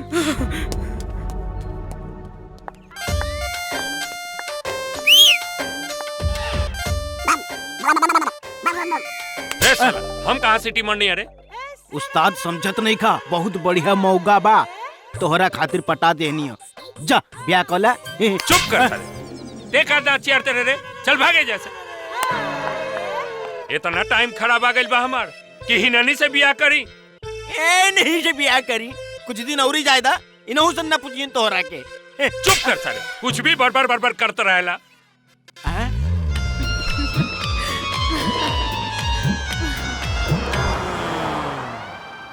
देखला उस्ताद, अपना नौकरानी के गाड़ी में बैठा के कैसे उड़ाता सरवा। अरे वाह, राउर बाल तो रेशम नियन मुलायम बा। का लगावे नी बाल में? हम रोज अपन बाल लक्स 2-in-1 शैम्पू से धोई नी। अच्छा वो सब छोड़, हम सुननी है तोहरा पेट में बहुत दर्द रहे। हाँ, बहुत दर्द रहे, ऐसन दर्द कि जान निकल जाई। तो वो तोहरा के गाड़ी में बिठा के शहर ले गई ले? ऊ के हा? हम समझनी ना। अरे उहे जेकरा संगे तू शहर गईलू। अच्छा, रउआ साहेब की बात करतानी। हाँ, तोहार साहब से हमार जल्दी ब्याह होके वाला बा। एगो बात कही, राउर और साहेब की जोड़ी खूब जमी। नजर मत लगावा हमनी की जोड़ी पे, ऐसे ही वो ब्याह से भागत आड़े। हाँ, पता नहीं की कब साना ही बची। जल्दी बाजी, चिंता मत करी। तोहरे मुंह में घी शक्कर। अच्छा एक बात बतावा, तू गाड़ी में उनका संगे सट के तना बैठ लो? ये कैसन बात करतानी? हम गैर मर्द के कैसे छू सके नी? अरे हाँ, तू तो शादीशुदा बाड़ू, बाकी मर्द के विश्वास नहीं खे। लड़की देखते लार टपकावे लागेला। सही कहतानी, ई मर्दन से तो दूर ही रहे के चाहिए। प्रणाम काका। प्रणाम। खुश रह खुश रह। एगो बुरा खबर देवे आइल। बुरा खबर? हाँ काका, रउआ घरे कोनो बनारस के नौकरानी आइल बिया का? आइल बिया, का बात है? ऊ का है ना काका, कल हम बनारस गइलानी तो वैजा हमके एगो आदमी मिलल, तो ऊ बतौलस कि तोहरा गाँव में जो ठाकुर इंद्र प्रताप सिंह बाना ना, उनका घर में जो नौकरानी बाड़ी, उनकर पति बम्बई एक्सीडेंट में मर गई ना। हमरो बड़ा बुरा लागल काका, यही से ये खबर देवे आइलनी। अरे साला बड़ा, जो भाग यहाँ से भाग। जाता नहीं ना, गरमात का बड़ा। नमस्ते काका। हाँ चले डूबे। वैसे जौन भइल अच्छा भइल, वो शराबी कबाबी से पारो के पिंड छूट गई। का बाबूजी, रहुआ है बिकिया के बात पे विश्वास करता नहीं? ई बाढ़ के बाप दादा मुआला के बाद भी ना गए काशी बनारस, और ई जीते जी बनारस पहुंच गए। अरे गुस्सा काहे होता रो? हाँ, अबे हम फोन पर पारो के बाबूजी से बात करत आनी, बीरू नंबर दे गए रहे। सूरज काले जाके पता कराई। अरे आवे जाए में टाइम लागी, फोन पर वही 2 मिनट में पता चल जाई।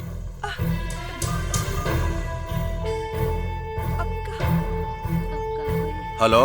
हाँ हेलो, रहुआ बैद्यनाथ जी बोला तानी? जी बोली। रहुआ दामाद के का हाल चाल बा? अरे भाई, हमार दामाद जी के एकदम हालचाल ठीक बा, बाकी रहुआ काहे पूछा तानी? ऐसा कुछ ना, लेकिन हम सुनत रहनी कि राउर दामाद मर गईले। ए, बकवास बंद करा, तोहार दिमाग तो ठीक बा? ए, पहले ये बताओ तोहार नाम का है? का नाम है तोहार? हेलो। का भइल? कुछ ना, महा बदमाश मसार। के? अरे विकिया और के? झूठ बोललस। पारो के मरद जिंदा बा।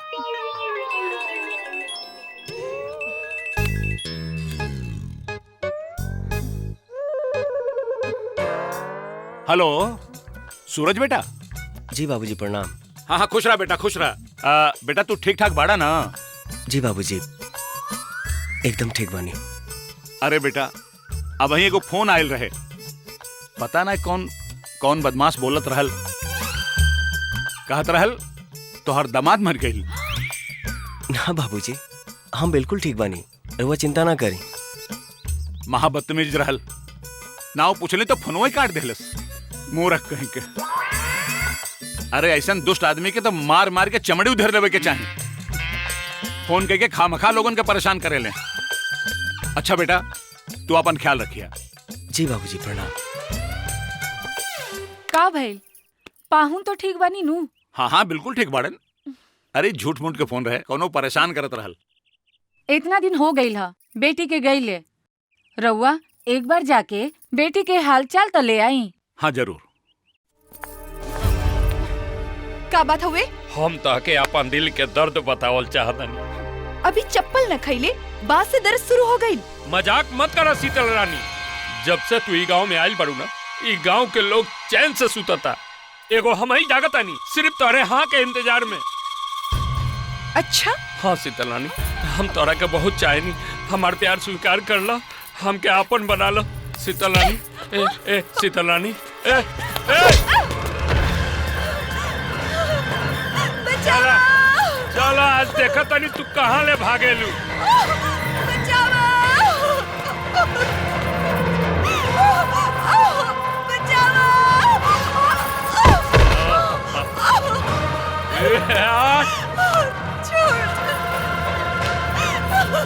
बहुत भाव खात रहे ना। आज तोर ऊ हाल करब कि केहू तोरा के ना पूछी।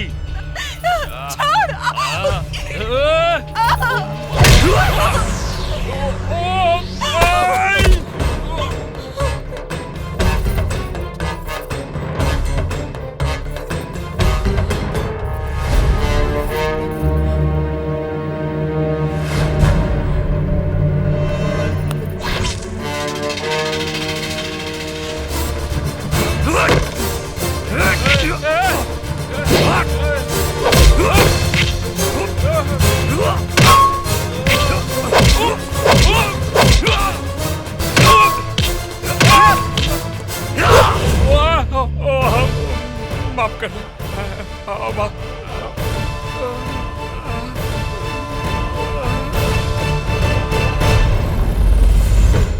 सूरज,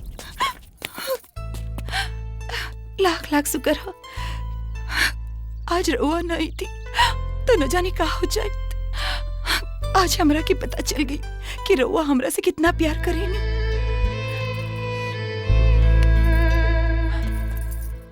शीतल, कितना दिन से हम तुमसे एगो बात कहे के चाहता नहीं। कहा? बोली ना। हमके भूल जा। कहा? हाँ शीतल, हमके भूल जा। इरवा का कहता नहीं? कुछ दिन में हमनी के ब्याह होके वाला बा और ना शीतल, हमनी के ब्याह कबो ना हो सकेला। लेकिन काहे? कैसे कि हम का कहीं कैसे कहीं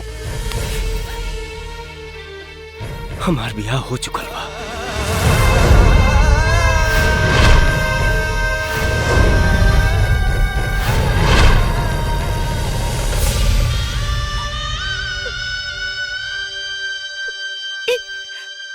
का कहता नहीं रुआ? हाँ शीतल, हम शादीशुदा बानी। ना, ये सच नहीं कि रुआ हमरा से मजाक करता नहीं ना? ना शीतल, ये सच है। जौन हमारा घर में नौकरानी बन के रहती है, वो नौकरानी नहीं, हमार पत्नी ही है।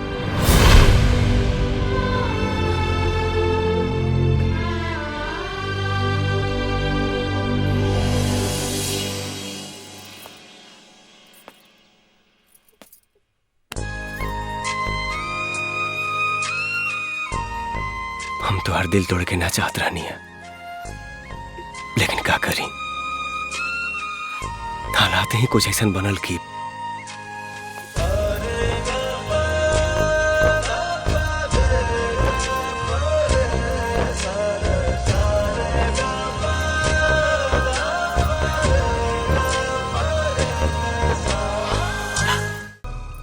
क्या हो?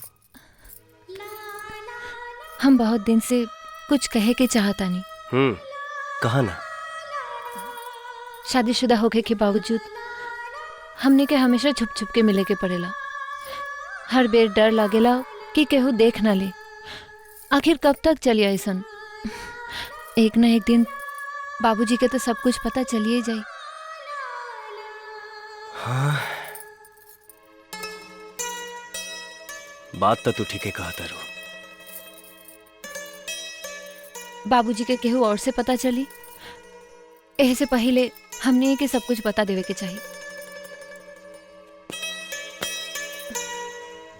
सही कहा तारू।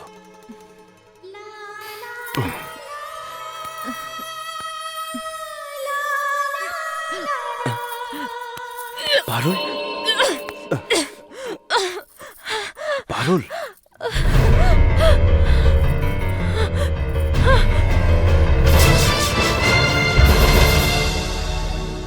सूरज, तोहरा के अपने सफाई में कुछ कहे के बा? अरे ई का कही? ई जौन कइले बा ना ओकरा के पूरा गांव देख ले बा। अब कहे खातिर एकरा पास कुछ नहीं के बचल। विक्की, पंचायत के काम में टांग ना डावा। हम सब बारी फैसला करे बदे। ठाकुर साहब बाणे। हाँ, ठाकुर साहेब, न्याय के मूरत ठाकुर साहेब। आज तक ठाकुर साहेब दूसरे के जिंदगी के फैसला बहुत कइले बाना। पूरे गांव के मान मर्यादा के पाठ पढ़ौले बाना। लेकिन देखे के असल फैसला आज बा कि ठाकुर साहब के आपन कुल मान मर्यादा याद बा कि भुला गइल बा।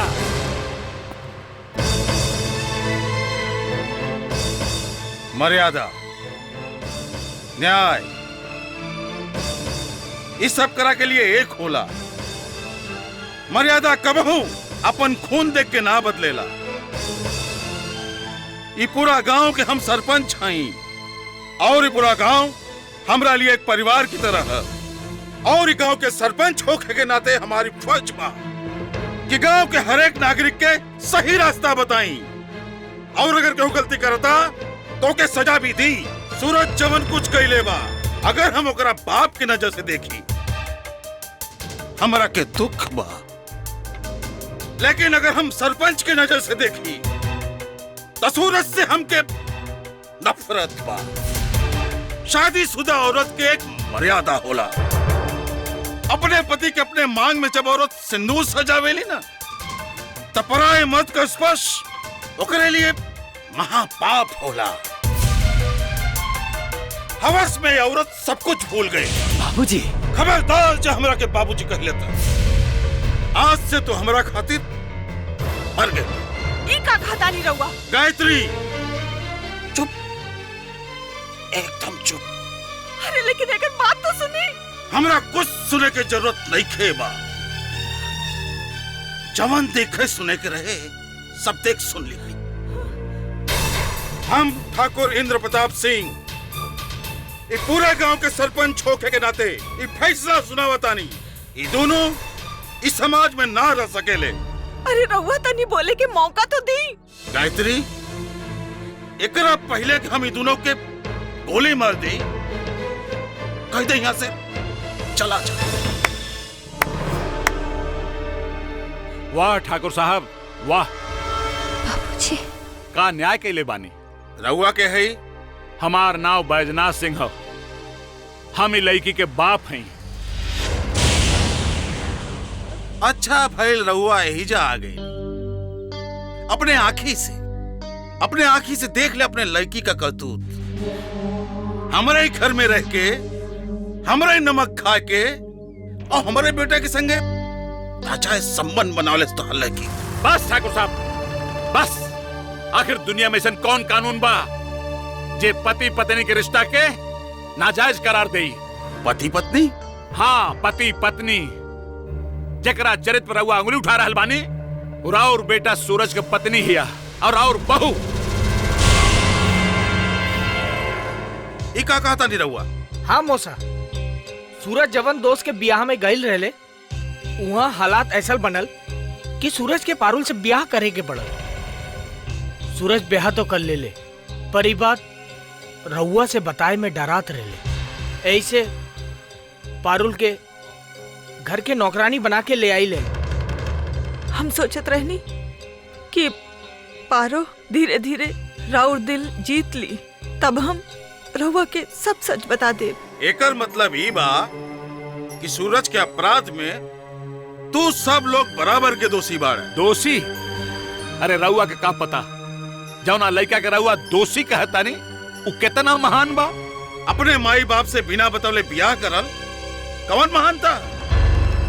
ओकर बाप जे ओकरा पर इतना भरोसा कैलस ओके धोखा दिलस कौन मानता है? काई पाप नहीं खे? हाँ ठाकुर साहब, सूरज पापी बा। यहाँ इतना लोग बाड़न, एमा से कई लोग लड़की के बाप भी होकी हैं। हम सब करा से एगो सवाल पूछल चाहता नहीं। एगो बाप के बिटिया के बारात सिर्फ दहेज खातिर ओकरा दरवाजा से वापस चल गई। एगो लड़की जे फांसी लगा के अपन जान देवे जात रहल ओकर जान बचावल का पाप है। एगो लड़की के समाज में ताना और लांछन से बचावे खातिर अपनी सगरी खुशी को कुर्बानी दे के ओकरा के अपनावल का पाप है। और अगर ये पाप है ठाकुर साहब, अगर ये पाप है तो हम ऐसे पापी के बार बार प्रणाम करता है। ठाकुर साहब, बैजनाथ जी सही कहत पाना। सूरज मर्यादा भले तोड़ देलस पर केहू के जान बचावे खातिर ये तो बहुत महान काम है। हाँ ठाकुर साहब, फिर लड़की भी तो राउर बिरादरी के हवे। सूरज महान काम कैले बा, हमनी के फक्र बा।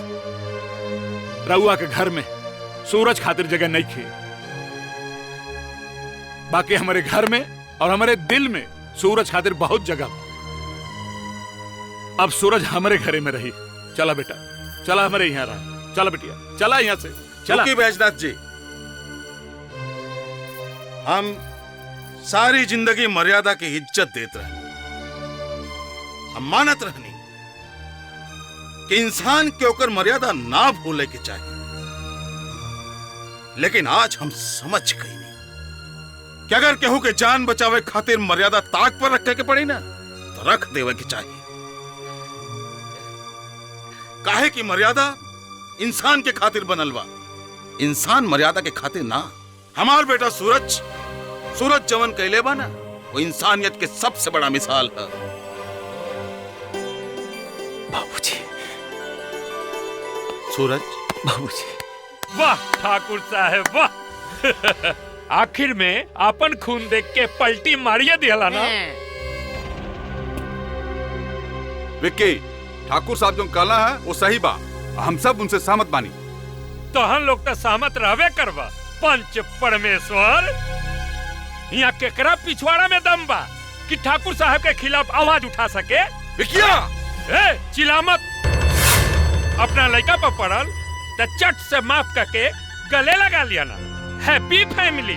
पर ठाकुर साहब, अब तोहरो घर सुखी ना रही। विक्की, छोड़ दे पारुल के, नहीं तो ठीक ना होई। अच्छा तो का कर लेबे बोल। हाँ, हमार घर तो बसल ना, तोरो घर अब ना बसे दे। कर जौन करे के होके। ए टुकिया, गाड़ी निकाल। चल।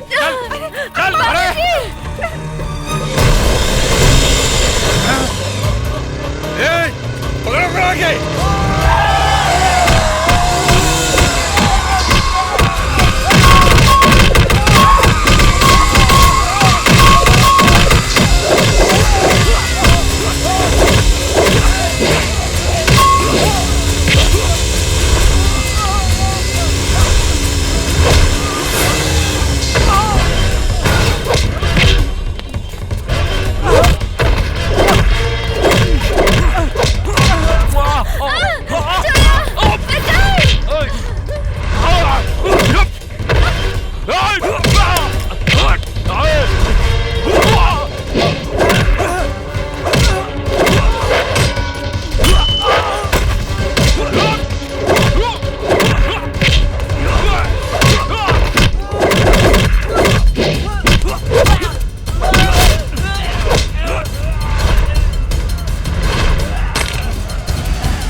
सुखी तू काहे रोआ तारा? हमरा के माफ कर दी भौजी।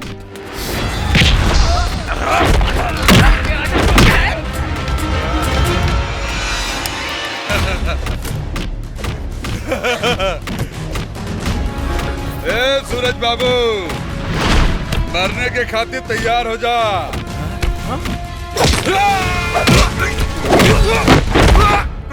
आई इंस्पेक्टर साहब आई, बड़ी बदमाशन की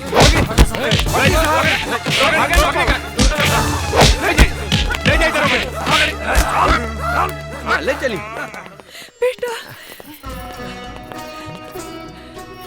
हमारा बच्चा। पहला की माँ जी। चला बहू, अंदर चला। रुका, अंदर मत जाइए। ये का कहता नहीं रहुआ? तू लोग पारो के नौकरानी बना के लिए आए रहले ना, आज ही नौकरानी नहीं खे, आज ये घर के बहुरानी है। सूरज पारो, टहनी की जोड़ी बहुत सुंदर लगता। और का भाई, अगर हमनी के पति पत्नी न बन पैली तो हमनी के अच्छा दोस्त बन के तो रह सकेली ना। और अब तू हमरा खातिर एक और अच्छा दोस्त ले आइल बड़। और हाँ पारो, हमार शादी में हमरा हाथ में मेहंदी तू ही लगाईबू ना? लगाईबू ना? बाबूजी। कहा सुखिया, अब हमरो ब्याह करा दी। ठीक बात, तोरो ब्याह कराई दे। बताओ कैसे दुल्हन चाहे तोहरा? बनारस वाली।